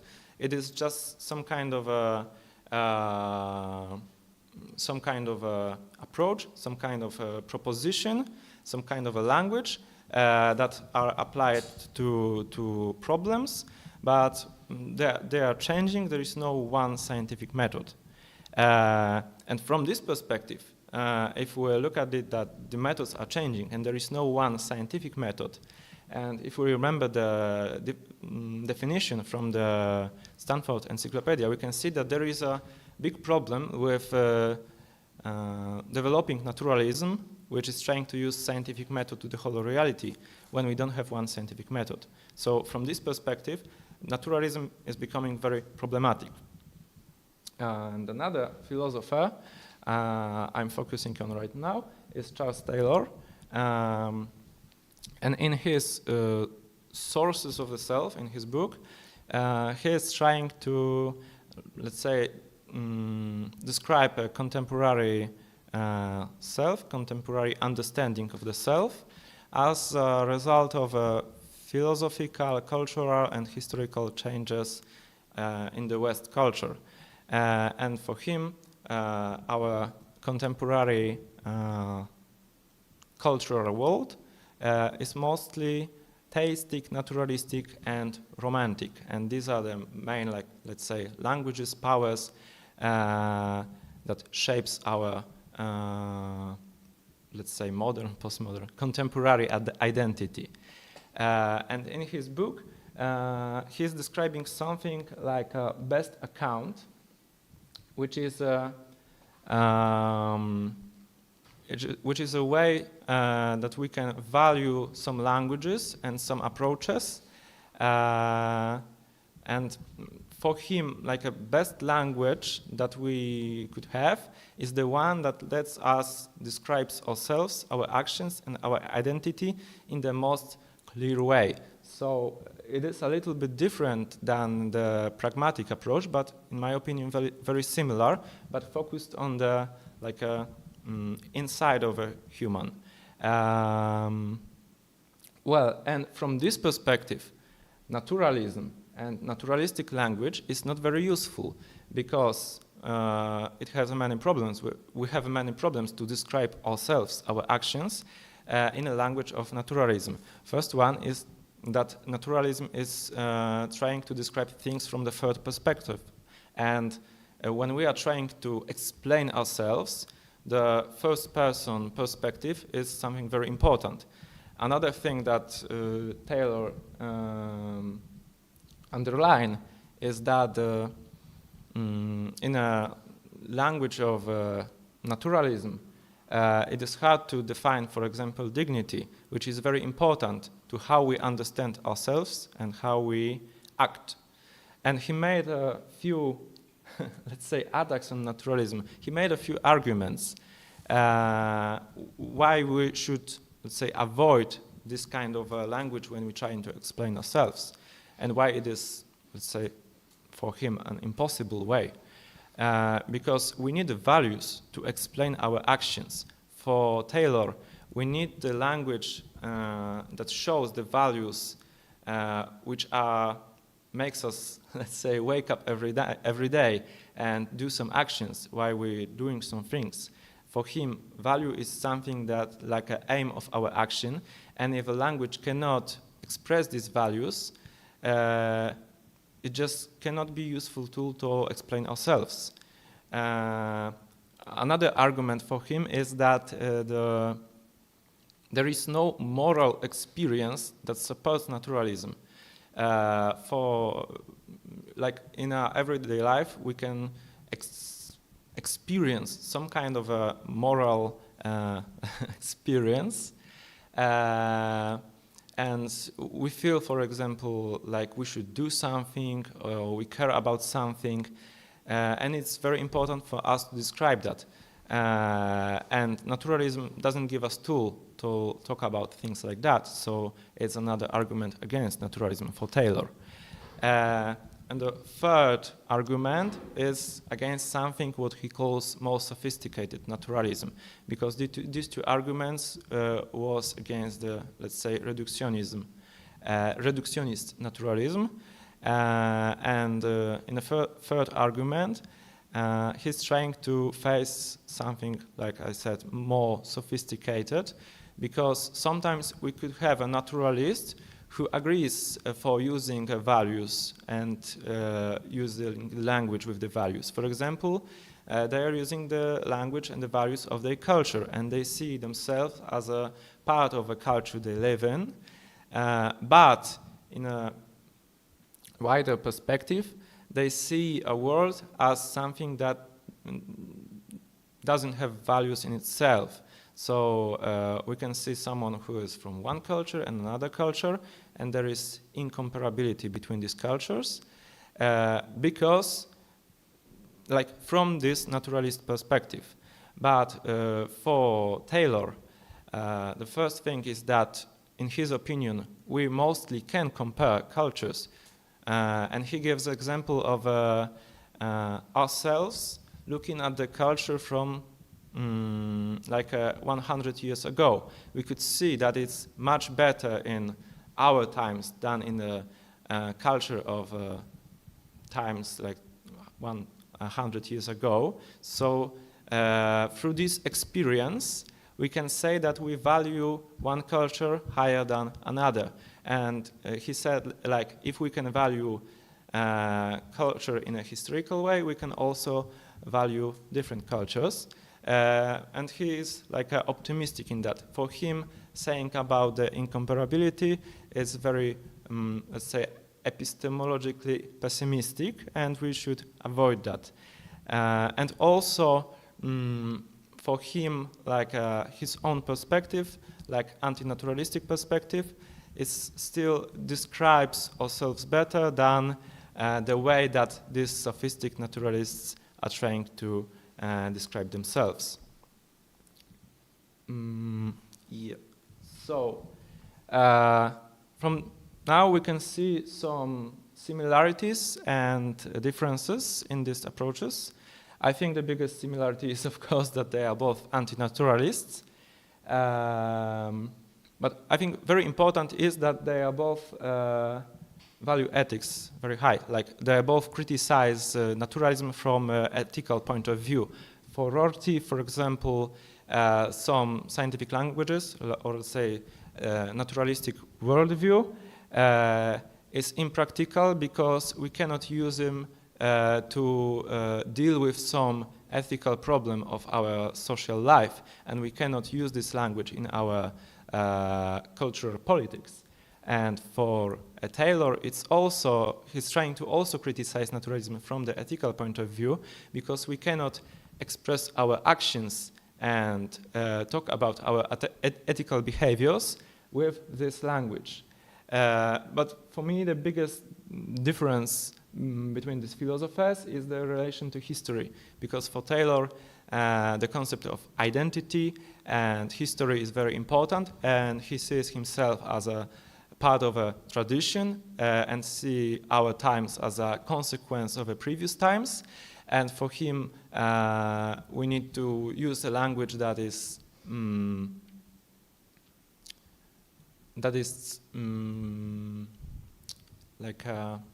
taking into account our history and our identity shaped by this history.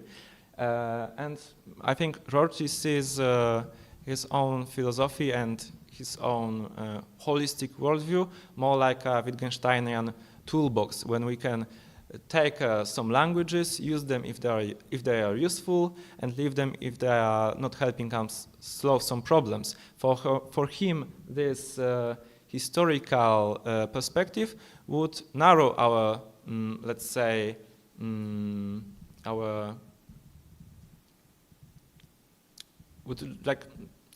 we would resign from some language tools that could still be helpful for us. And ending and trying to go to the conclusion, I think from the Taylor's perspective, naturalism is something more dangerous because it not only narrows our perspective, but it's also a danger for our identity and for our acting, for our identity, for our, let's say, world of the values. But I think the critique of Rorty, his critique of naturalism, may be more useful as an argument. Because when Rorty is using words like values and identity, for someone with a naturalistic point of view, it may be unconvincing because of this perspective of the end of these words. And Rorty is trying to show richness of the perspectives, of the philosophical perspectives, and also use some arguments connected with philosophy of science, which is accepted by many scientists and many people with a naturalistic point of view, for example, a Kuhn's perspective. And it is in my opinion, more useful tool to convince naturalists to resign from their point of view. And to conclude, and I think it is a conclusion of many presentations during this conference, I think the main problem of naturalism from the perspective of Rorty and Taylor is just narrowing our experience and perception. Because when we close ourselves only to this very methodological scientific language, we are close ourselves to some parts of our life, social and everyday life, and we are narrows our language and our tools of description, which still may be very important and are very important for ourselves, for our actions, for our explanations. So this is, I think, my main conclusion, and thank you.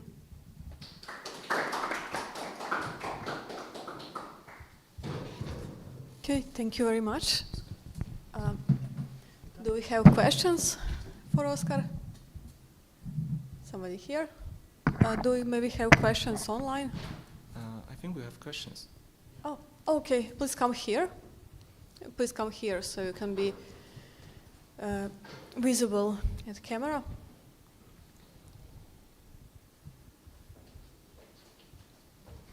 You can sit here. Okay, thank you for your presentation. Because I will, in a few minutes, I will be talking about pragmatism. And so I use Rorty as a negative example for me, as some sort of naturalist. And I follow here the one American contemporary scholar, Michael Slater, and he, because it of course depends on the definition of naturalism, and as you said, it's very vague. But for Slater, Rorty is a naturalist in a sense that he doesn't believe in any supernatural entities like God, soul, and so on. And I wanted to ask you, because I don't know Rorty so much, maybe you can elaborate a little bit on his critique of naturalism, and whether you see this naturalistic side of him as someone who anyway somehow narrows his perspective as well, somehow dogmatically.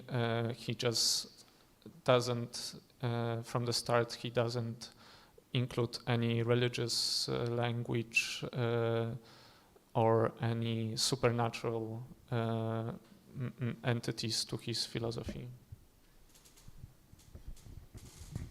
Yeah, thank you for your question, which is very hard for me.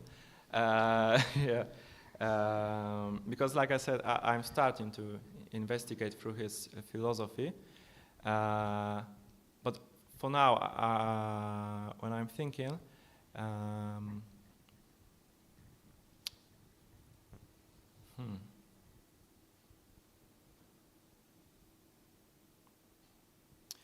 Yeah, like you said, it depends on this definition, and I think, made some problems with defining naturalism this way, because when we define naturalism as a point of view when we don't accept something supernatural, well, I think many people would disagree with that, because there are, I think, many people who don't believe in supernatural things, but they still see, for example, values in the world and values in their actions. And if I would try to defend Rorty for now, I would say that maybe he is one of them. He is against this naturalism, and I think this naturalism that is now very strong, that is trying to show the world in this flat scientific way, and only in that way. And I think that this is let's say from the pragmatic point of view, this is the best description of the problem we are dealing with. And if we see this problem as that way, I think we can see Rorty and his philosophy as some kind of someone who is on the same side as all anti-naturalists that was described during this conference. So it's just for now, because it's a very hard question. I hope it's enough for you. Thank you. Thank you very much. Do you have more? Yes, please.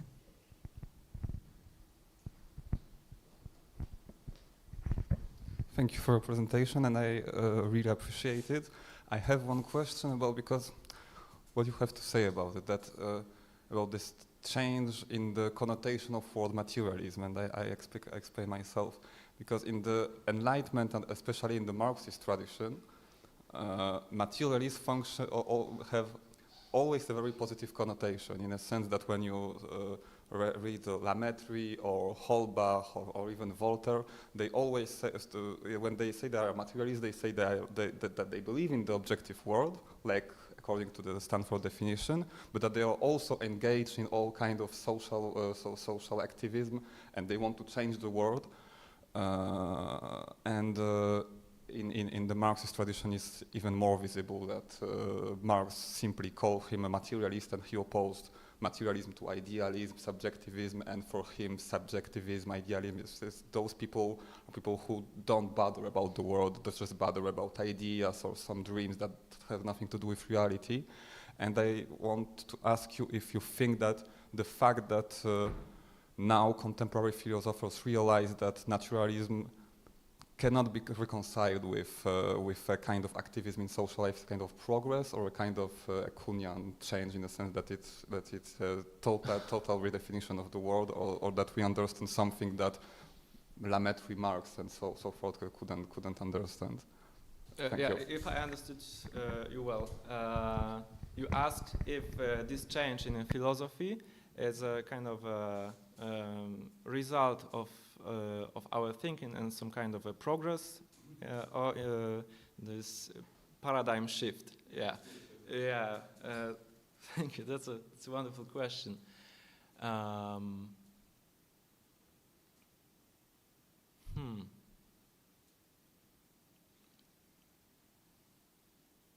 Yeah, I think I very like the language of Kuhn, and I very like his perspective as a tool to describe some problems and deal with them.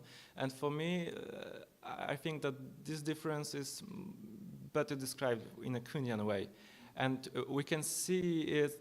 I think it has been seen. It may have been seen during discussion on our conference, and I really felt that.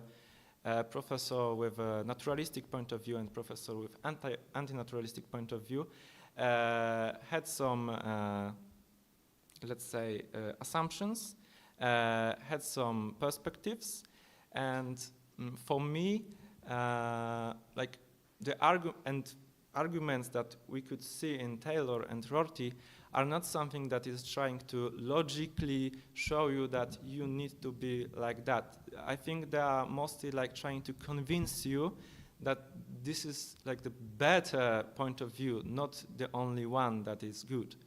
And I can only say that watching these discussions and watching how all these people see the world in a different way convinced me that it is more like a paradigm differences or difference between the paradigms, not the way that at some level, if we all will be ideal, intelligent, or will have the same level of a great wisdom, we'll be, for example, only naturalists or only we'll start to believe in God, like on the whole earth. I think it's impossible for me. So thank you. Thank you very much. Do you have more questions for Oskar? Yes, please.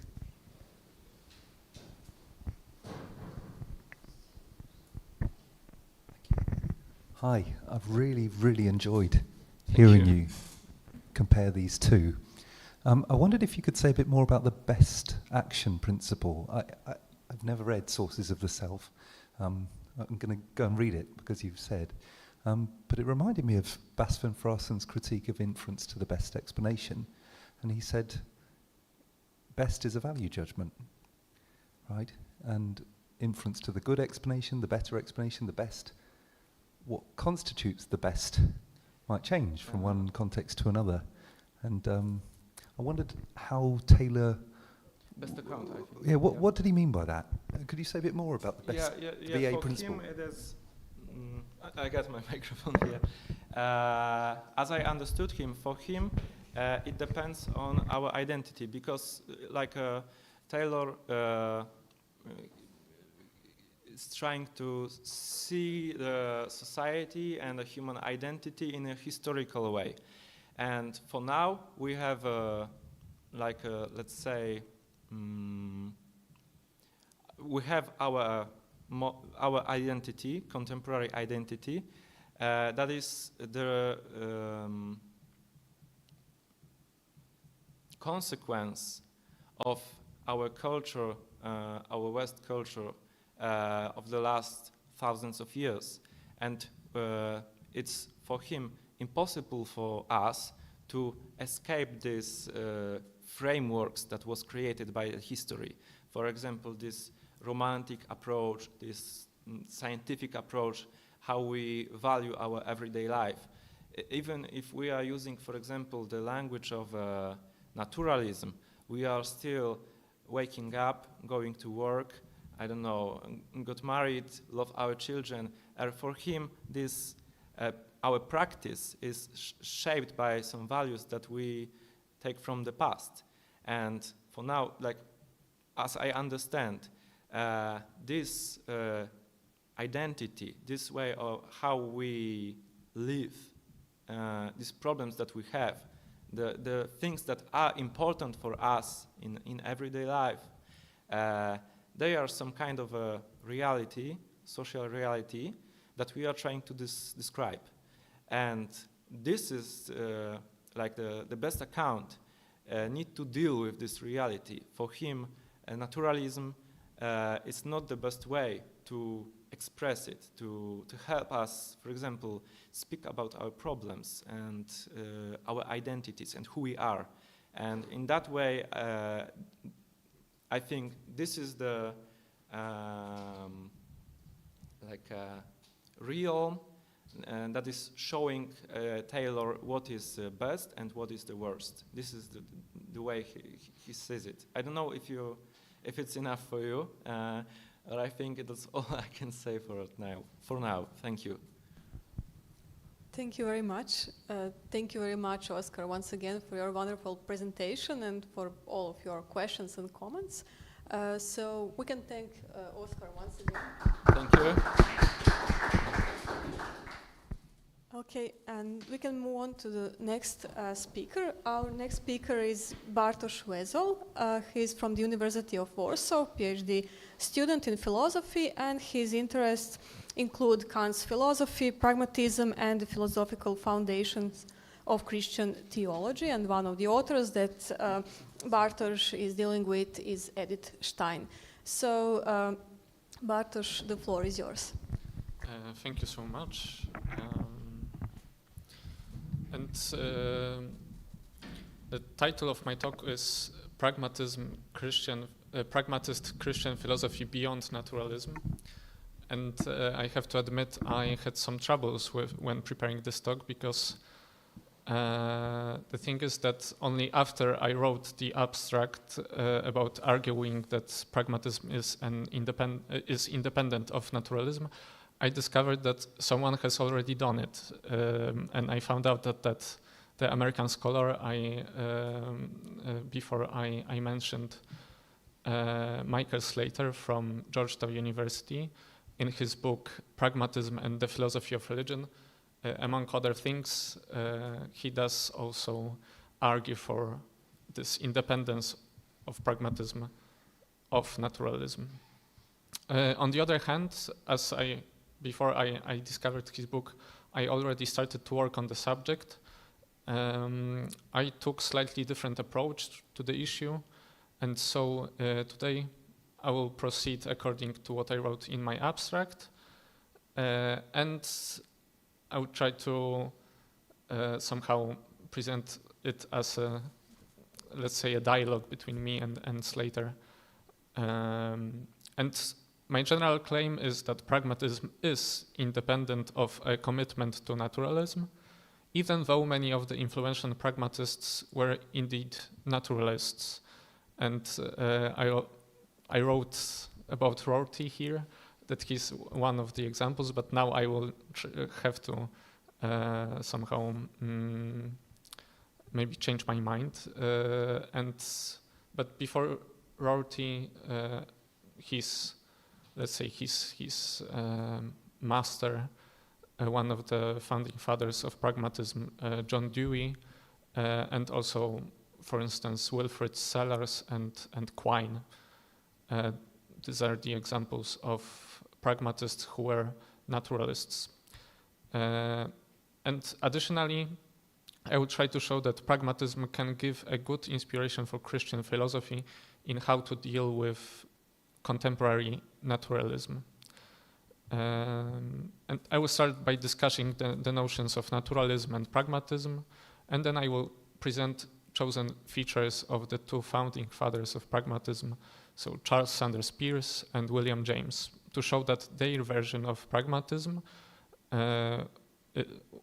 is not non-naturalistic. And I will finish by saying a few words about pragmatic Christian philosophy and its possible benefits. At the beginning, I wanted to say just a few words about a pragmatist approach or pragmatist way of looking at philosophical problems. And especially when discussing such loaded metaphysical concepts like naturalism, pragmatism would focus on the function that a concept plays within a certain discourse. But it's important to say that is not to say that pragmatist would reduce the meaning of the concept to its function. Some pragmatists maybe would actually want to do it, but I think it's rather an extreme position. But let's say a minimal thing a pragmatist want to acknowledge, want to argue, and want to us to acknowledge is that the function of the concept, so how it works, tells us something significant about its meaning. And so when we look at the concept of naturalism, we first, of course, see, as also Oskar mentioned, that it is incredibly difficult to define it in a satisfying way. But I think pragmatist and this functional approach can be of help. And so we can first observe that the term naturalism works analogously to other concepts like physicalism and materialism, which can be described as statements that only what is physical or only what is material or natural exists. Of course, it's only a metaphysical sort of naturalism, and Professor Gasser yesterday talked about different types of naturalism, but I would to focus on the metaphysical one here. And yeah, with this very short definition, for example, of naturalism, that only what is natural exists, and analogously to physicalism and materialism, we have the same function of the concepts like nature, the physical, the material. And what is this function? And I believe generally it is a reductive and exclusive function. So to say that only what is natural exists, or only what is physical exists, and therefore excluding things that supposed to be non-physical or non-natural. And also Michael Slater takes this approach in defining naturalism. He defines it negatively as follows. Here I quote, "Naturalism is the view that nothing of a supernatural kind exists." So supernatural beings such as God, supernatural realities or places such as heaven, supernatural entities or properties of entities such as souls, and so on. Another important pragmatic point of Slater that I want to follow is his adaptation of William James' catchy notion of overbelief. And Slater says that naturalism is an overbelief. So a belief which is of most generality and is a part of one's worldview. And overbeliefs don't work like other beliefs. They can't be justified fully. Rather, they are a part of the very basis for justifying other beliefs. They are a part of the, let's say, transcendental structure of one's worldview, rather than expression of certain facts inside the world. And here, now let me turn to pragmatism and say a few general points what pragmatism is. Because here, and this is the approach I took to try to boil down or to find the founding stone of pragmatism, and I think most scholars would agree that it is the pragmatic maxim, which was introduced by Peirce in his famous paper, "How to Make Our Ideas Clear." And here I quote, "Consider what effects that might conceivably have practical bearings we conceive the object of our conceptions to have. Then our conception of these effects is the whole of our conception of the object." End of quote.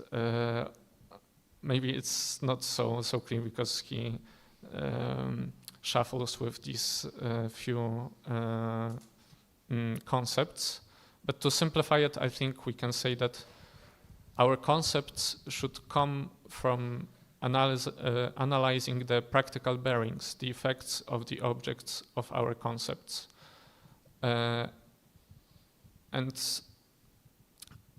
I think that depending on how we interpret this maxim and its role determines what kind of pragmatists we become, and moreover, whether we are inclined to be naturalists or no. And I think in the history of development of the pragmatic tradition of pragmatism, I think really you can trace back this other kinds of pragmatism to other interpretations of this maxim. And so let me start with saying how Peirce himself understood the maxim. On the one hand, which could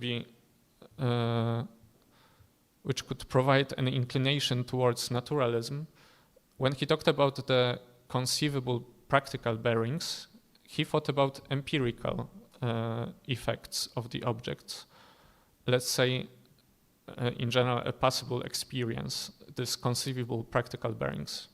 On the other hand, he took the maxim to be only a methodological principle, which answers the title question of his article, "How to Make Our Ideas Clear." And so not the question what is real or how we should determine what counts as real and what doesn't. And I think here we can spot a very important confusion that I think Dewey and James didn't understand about Peirce's approach and undertook another path, is that they took this principle to be not only methodological but also ontological. And so they reduced, of course, maybe unconsciously, but they would, at some points, they would reduce reality or what the objects are, and not only our conceptions of the objects, they would reduce it to their practical effects. And another thing, so one confusion is about the role of this principle, whether it is methodological or ontological. And another thing, which is, as far as I know, it's not so, the interpretation is not so much discussed in the literature, about this practical effects, because Peirce himself thought about the empirical effects, but I think in general we can very broadly interpret this maxim, and for example think about, and I really think that this shows us the methodology of our inquiry. For example, in mathematics, when we try to make a concept as clear as possible and try to figure out what the concept is, we imagine certain possible situations. For example, when we, I don't know, investigate a mathematical function, we put different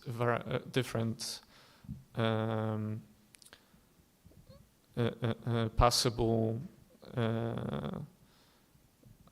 how to say it, different possible, I don't know, numbers inside as variables and so on. And just by imagining how the object of this conception, how it would react to these changes in the circumstances that we put it in, even in possible situations, it shows us, it clarifies what the concept, our concept of the object is. But sorry, maybe it's not so clear now. Let me go further. And another thing about Peirce himself, he considered himself a scholastic realist, and along the lines of Duns Scotus realism concerning universals. And I don't want to go in details here, but just to say that for Peirce himself, this pragmatist approach at all didn't incline the naturalistic approach, for example, to I don't know, universals, and Peirce accepted many of the his ontology was very broad, and another important notion is that in his understanding of experience, so also in the practical bearings and effects of the objects, he followed Kant in saying that especially scientific experience is never immediate and pure. It is always penetrated by a universal or normative element of rules and principles, which he counted as real, according to his scholastic realist account. So, from very scientific position, Peirce not only accepted the existence of universals, but also by developing his theory of the logics of scientific inquiry, so his notion of abduction, and which was then called inference to the best explanation. He even developed what he called a neglected argument for existence of God. So from his purely scientific position, he arrived at the conclusion that we should, in order to make our scientific inquiry as successful as possible, we should suppose the existence of God, so a supernatural being par excellence. I don't know how much time do I have left. Okay, sorry. So let me now say something briefly about William James. As another example of a pragmatist thinker who wasn't a naturalist. And I mentioned that Slater adopts the James notion of overbelief. And I think that from James' perspective, naturalism is an overbelief, and actually an overbelief that is more dogmatic than non-naturalistic approach or non-naturalistic account. I think this is how we can interpret his famous lecture, The Will to Believe, where he argues for rationality of religious belief. And my interpretation of this paper is somewhat Kantian, that at first James tried to make a critique of scientific, or not maybe scientific, but naturalistic position. So critique and limiting the scientific inquiry to make room for faith, and to then justify faith or justify the rationality of religious beliefs on the practical grounds. So, and I think it is an example of somewhat Kantian scheme of first the critique of the theoretical, then making room for the practical.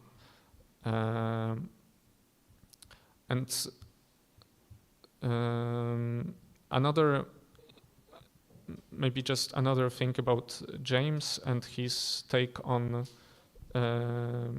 religious experience.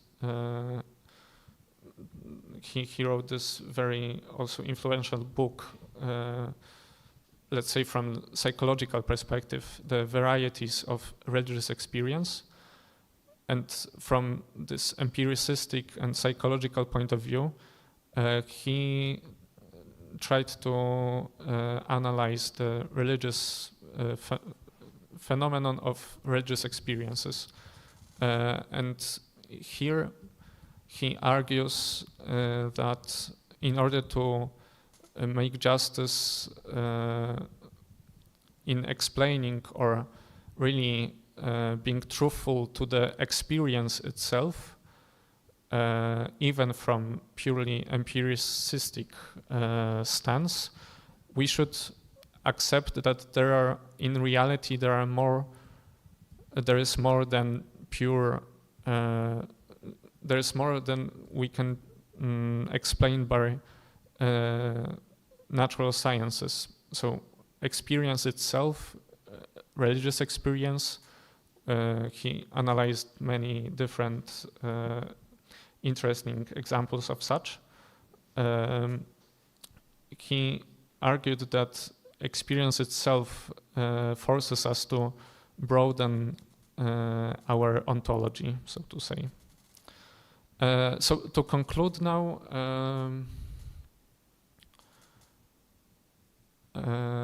what I wanted to say, to argue is that pragmatism itself is independent of naturalism. And so I presented especially the case of Peirce and James, and also I tried to analyze the most important fundament of pragmatist tradition, so the pragmatic maxim, and show how its interpretation can be non-naturalistic. And with Pearson James, I think the crucial points I wanted to make is that and why we can use pragmatism in today's contemporary debate to argue against naturalism is that Peirce's philosophy shows that in order to scientific inquiry to operate, we should not adopt naturalistic position and reduce reality to only natural entities. And from James, I think we can take the claim that first, naturalism is an overbelief, so a claim that is not discovered by science itself, but is rather a vision or a worldview which science presupposes.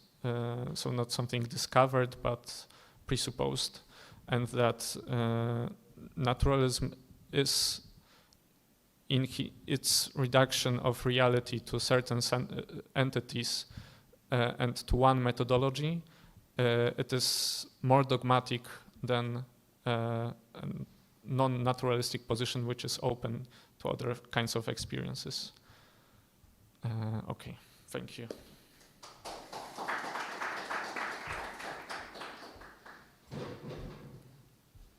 Thank you very much for a very interesting presentation. Do we have some questions here? Yes, please, come. Yes, you. Yeah.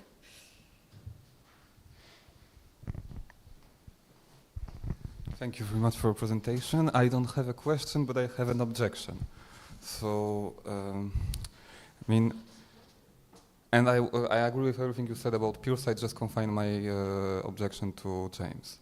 Because it is not enough to show that pragmatism can be independent of naturalism in order to show that it is an ally of theism or supranaturalism, because there is a third way, and it is humanism. And I think that it is really the position that James adopted. It is clearly, you can clearly see it when you in the Will to Believe, and this in his book about religious experience. In short, it's the position that our ideal purpose and everything is neither science nor God, but human and only human, and that science and God are human products of our cognitive and emotional capacities. So in order to show that, and I really talk only about James, but as it is an important figure in the pragmatist movement, it's not irrelevant. I think that you should show that not only naturalism pragmatism is independent of naturalism, but also that either humanism implies supranaturalism, and it is done by some pragmatist theists in France, or that humanism is simply an inconsistent position. But if you didn't do this, it's impossible to show, I think, that pragmatism can have something to do with supranaturalism or theism. And yeah, it's just an objection. Yes, thank you. Yeah, it's an important one, and I think I was more hopeful before I started this project about how can we use pragmatism in let's say Christian philosophy, and now I'm more skeptical of it. And here I just focused on the spots in Peirce and James that can be used in the debate with naturalism, and I'm not sure if because of course James himself was not a Christian thinker and a paradigmatic theist. He is more of a humanist, let's say. On the other hand, I think his critique of scientific of naturalism and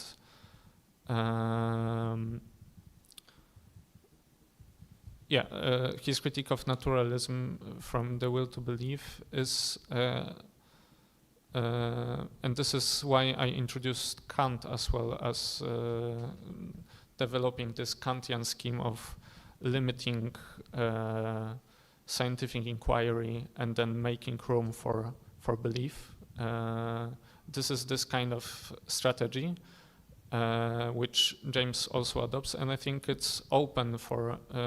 So I think James he himself adopted this humanist approach, but I think he, at least he wanted his philosophy to be more pluralistic and open to, when he's saying that he makes room for belief, religious belief. He also says that he wants it to be open to a variety of different religious beliefs and religious systems. And it's not from my perspective, it's not so much a Christian point of view. On the other hand, I think it can be this, his argumentation can be used to make room for religious belief as such, and then we need something more to argue, for example, for atheistic, more traditionally atheistic belief or Christian belief, but starting from this naturalistic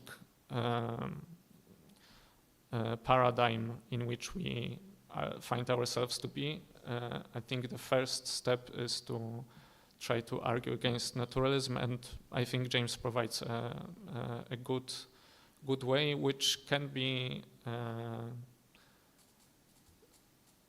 I hope it could be convincing for some people, at least. Okay, thank you very much. Do you have more questions or comments? Do you have some questions online, maybe? No? Okay. Okay. Then thank you very much once again for your presentation. It's a wonderful topic. And we will continue with the last presentation in this session. So this one will be delivered by Tymoteusz Mietelski from the Catholic Academy in Warsaw, who will present the topic Sofia Vanni Rovighi, Italian neo-scholasticism and phenomenology towards naturalistic anthropology. So Tymoteusz earned his PhD degree last year in philosophy, and his research interests include ethics and phenomenology. So the floor is yours.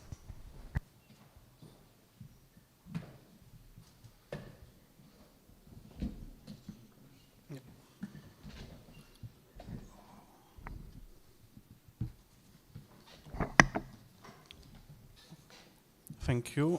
Dear colleagues, my name is Tymoteusz Mietelski. I am a Catholic priest of the Diocese of Warsaw, and I am currently employed at Catholic Academy in Warsaw. My sincere thanks to the organizers for accepting my lecture on anthropological views of Italian philosopher Sofia Vanni Rovighi. I will briefly introduce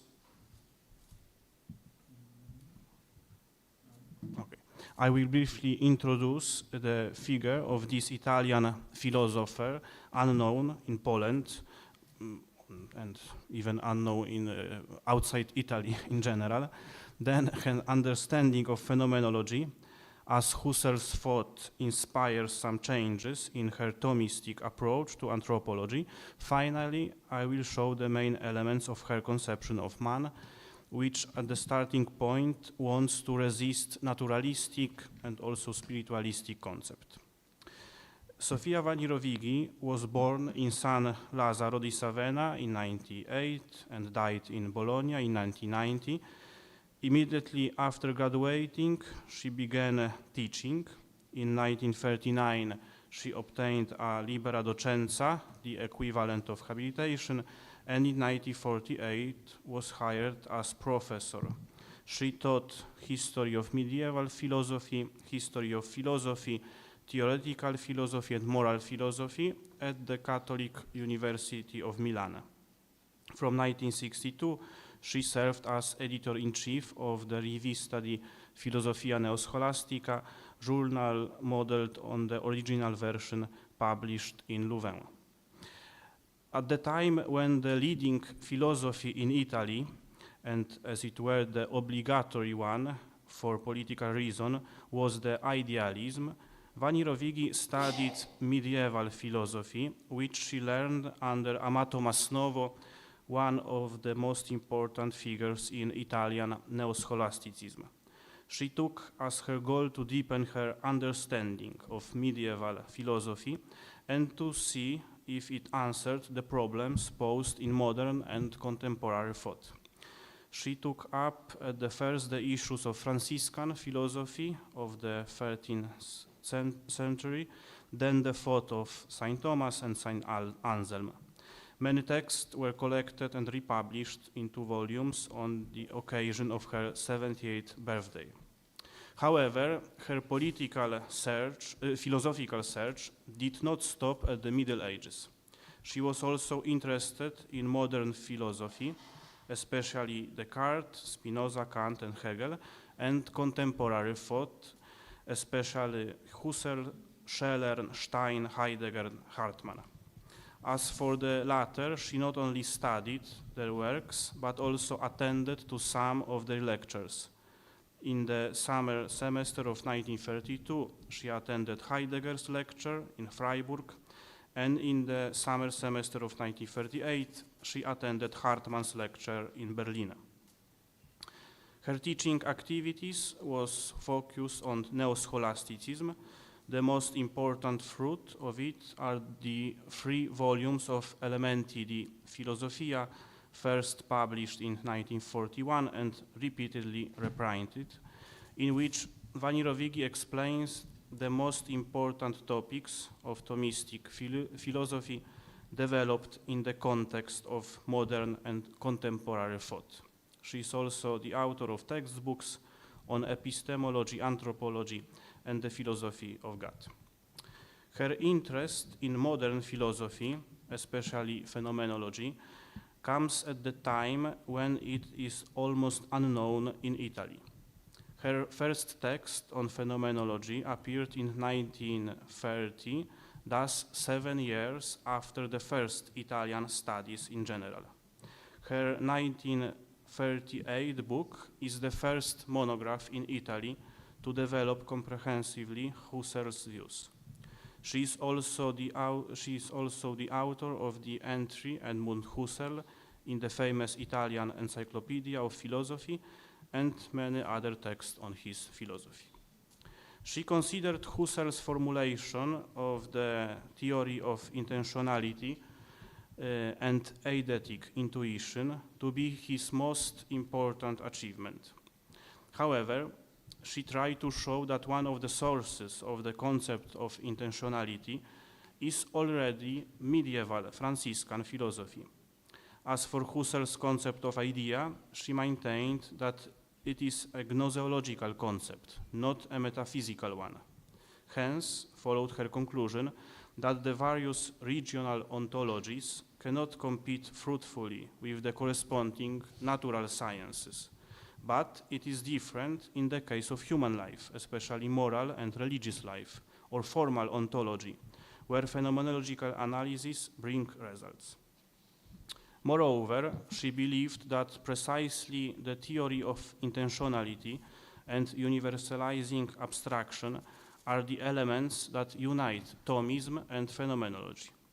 Based on the analysis of this issue, she comes to the conviction of the existence of philosophia perennis, in the sense of the continuing validity of the fundamental doctrines of Western philosophy, and the idea of philosophy as a progressive deepening of the understanding of reality accomplished through human reasoning and the expression of this understanding in universal claims that must be constantly clarified and enriched.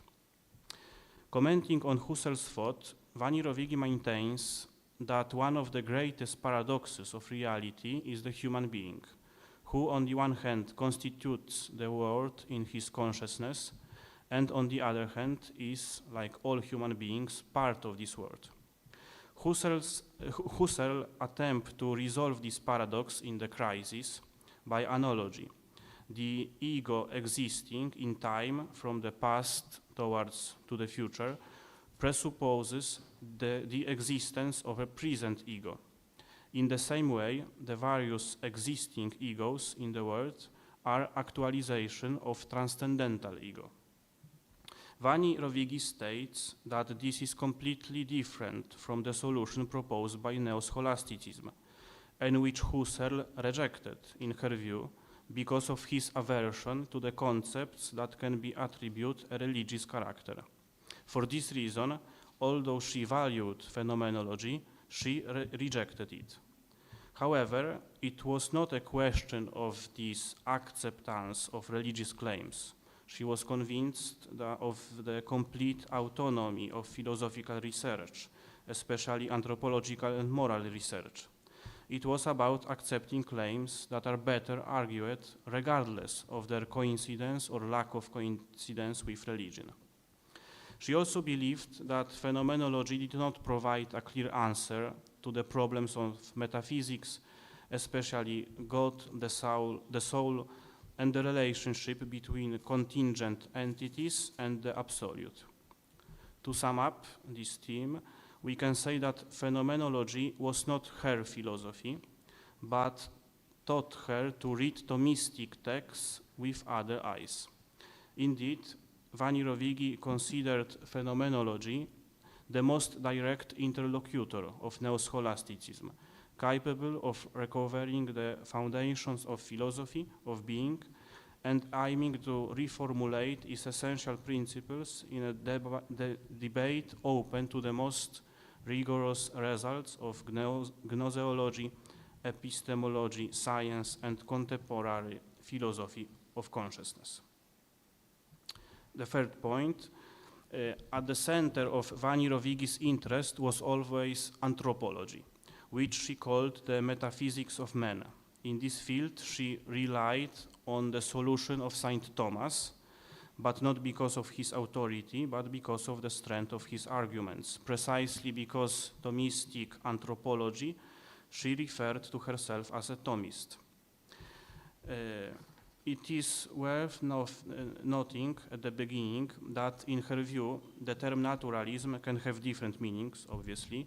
It usually means the reduction of any being to its material existence. Nevertheless, since classical anthropology refers to the concept of nature, Vanni Rovighi describes it as naturalistic, in the correct sense of the word. As such, this classical anthropology is far from both Cartesian dualism and monism, whether materialistic or spiritualistic.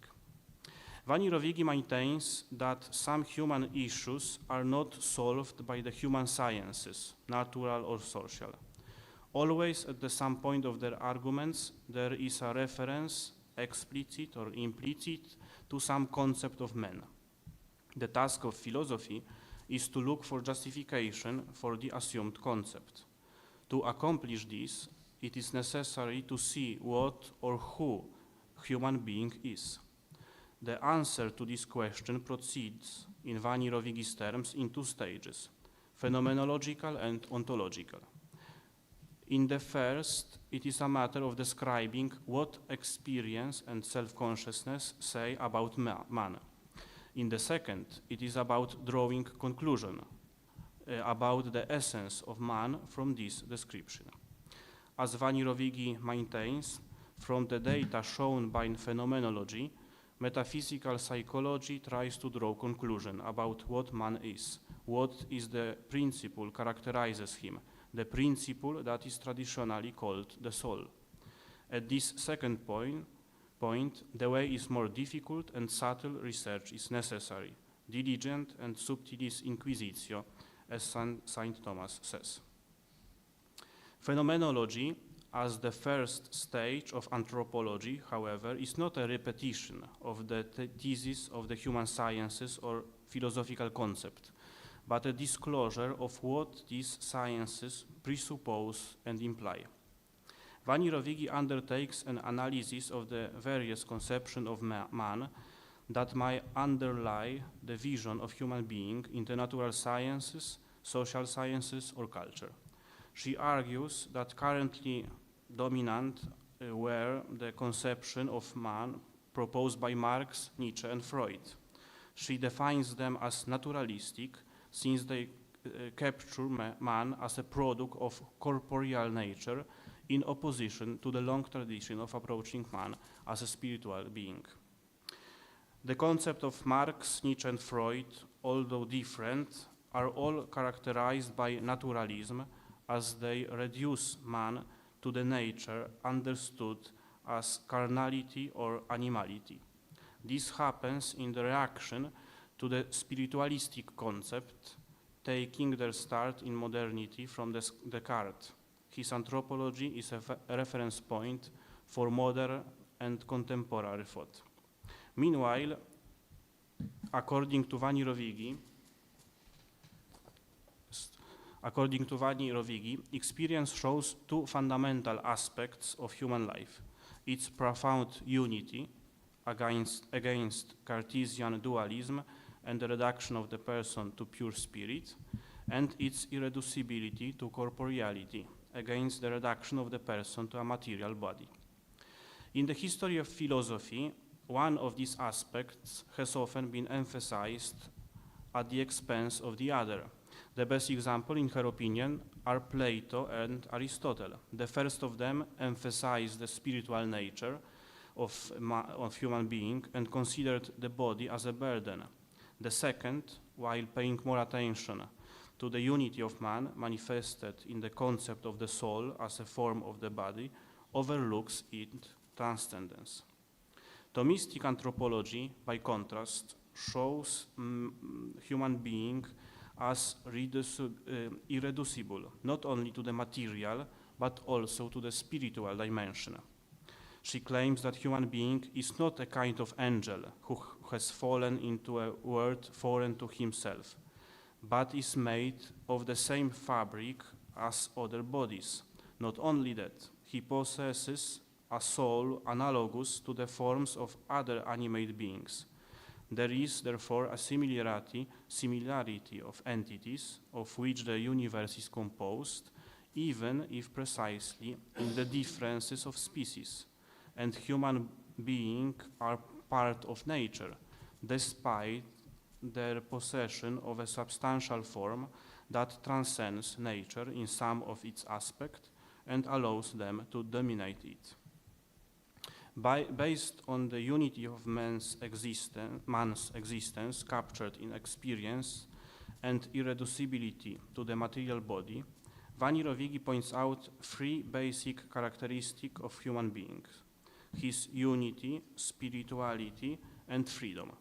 The first and the third are shown at the phenomenological level. The second must be deduced at the metaphysical level. Man captures himself consciously, firstly, as a subject of feelings and experiences, a subject whose directly graspable feature is corporeality. Through reflection on his cognition, he further states the existence of objects outside himself. Next, he captures itself as unity. The corporeal ego is the same ego as the cognitive ego. Classically, it is assumed that the soul as a substance form is the cause of man's unity. The concept of human psychophysical unity explains why the most typical human action cannot be reduced to spiritual or bodily facts alone. From the phenomenological level, it is now necessary to move to the metaphysical level. What is needed is to draw conclusions from the data captured in experience, conclusions about the nature of human being.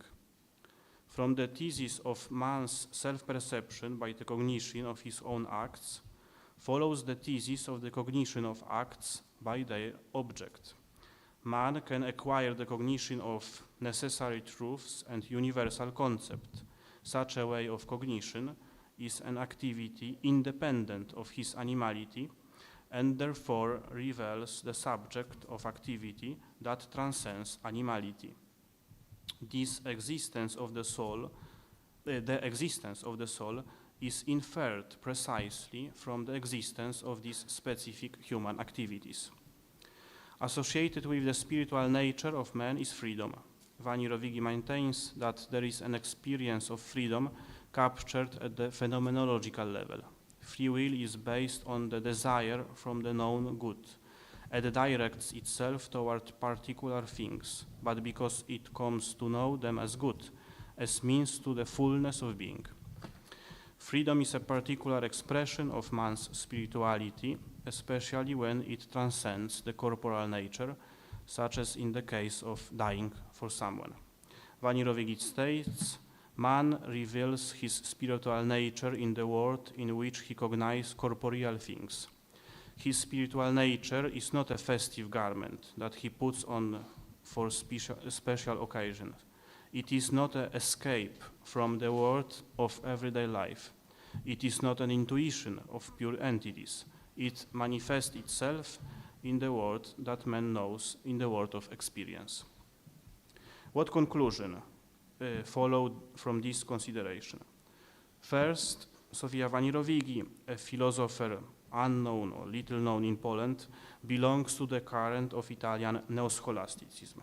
Secondly, despite such a clearly declared affiliation with one philosophical current, she has played a significant role in Italian phenomenology. She is the author of the first Italian monograph on Husserl views. Third, Vanni Rovighi defends the anthropological thesis of the psychophysical unity of man against Cartesian dualism and the reduction of the person to pure spirit, and the irreducibility of man to the corporality against the reduction of the person to the material body. She considers man's unity, spirituality, and freedom to be his most important qualities. Fourth, she uses Thomistic argumentation, but thanks to phenomenology, she reads, as she claimed, Thomas' texts with different eyes and incorporates elements inspired by Husserl's view into her argument. Summarizing this consideration, it can be said that Sofia Vanni Rovighi views are an interesting example of a creative dialogue between classical Christian philosophy and modern thought, in this case, Husserl's phenomenology. As such, they are an encouragement for such collaboration between philosophers of different currents and origins. Thank you.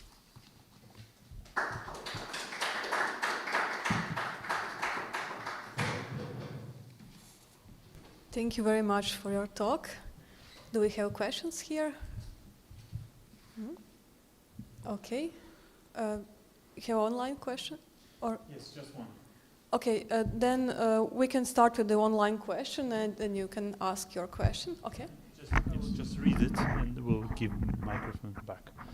So the question is from the user CTR something.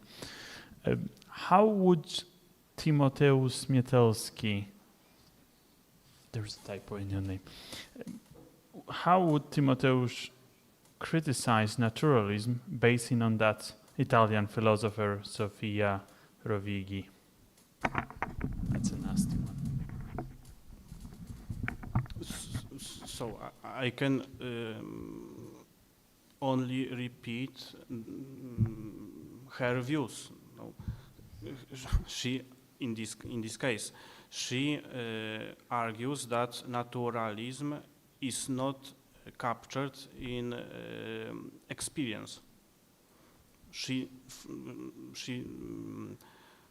thought that in everyday experience, the man captured himself as a spiritual being, in spiritual dimension.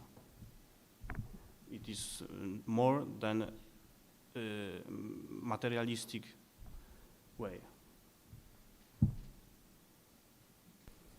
Okay, I think it's enough because you talked about this. Okay, thank you.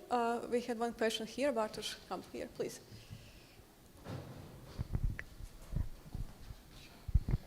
Thank you for your presentation. Actually, I had a similar question to the one online, but maybe because I was wondering about, you made a reference to Aristotelian philosophy as also too materialistic, let's say. But on the other hand, I think Aquinas, and this I take from Professor Eleanor Stamp, Aquinas scholar, that with Aristotelian view of the soul, I mean Aquinas, I think, adopts Aristotelian philosophy about the relationship between the soul and body, and calls it the with its helomorphism and so on, and that maybe you can say something about how Aquinas' account and maybe Rovighi's account is different from Aristotelian, or what is the role of this supernatural element in this anthropology? Is it something completely like outside the world? Or what is the relationship also between the supernatural element in humans to the natural? So I think it's simple. As Sofia Vanni Rovighi, she's thought is clearly Thomistic way. No? She is neo-scholastic because she lived in this time, no, when neo-scholasticism was strong in Italy. But it's clearly the Thomistic way of thought, and she wants to add this phenomenological approach to enriched but Thomistic way. So her thought about soul, her thought about supernatural beings is clearly as Saint Thomas maintains. Thank you. Do we have more questions? Yes, please.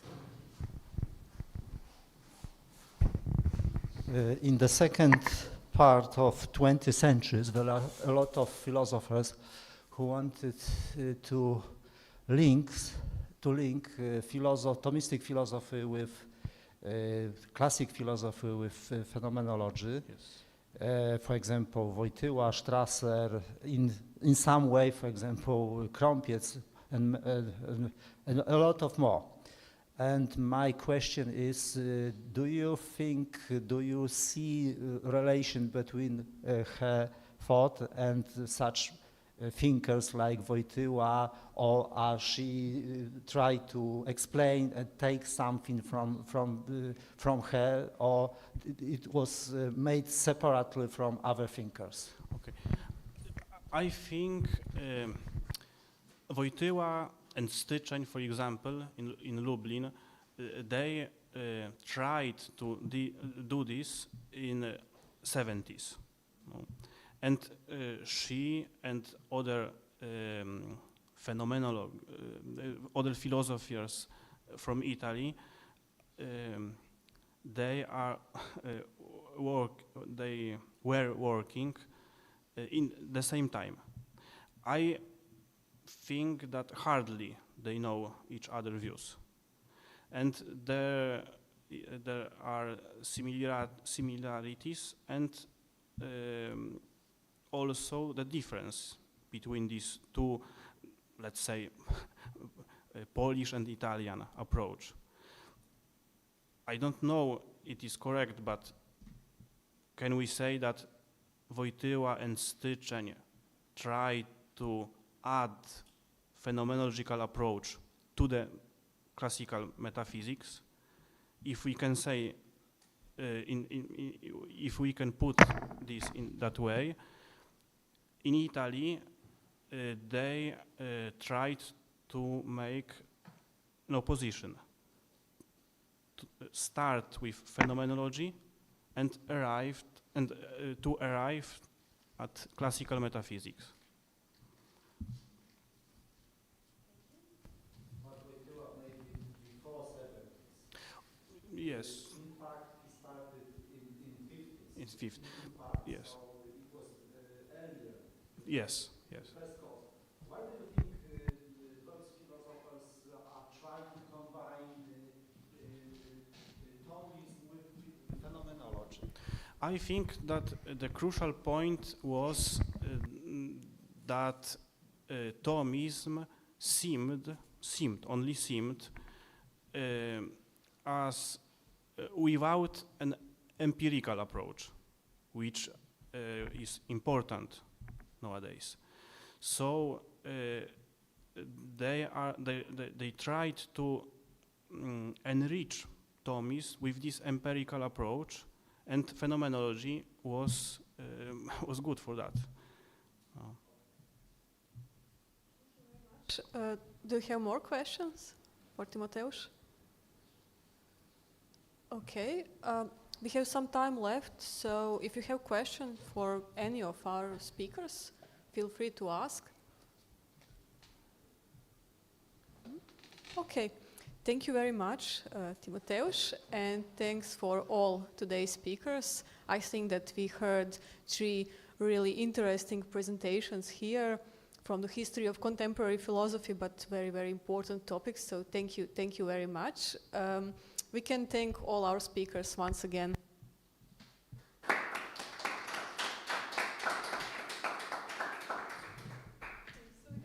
This session, and I think in 6 o'clock it's the last keynote lecture on the 5th floor.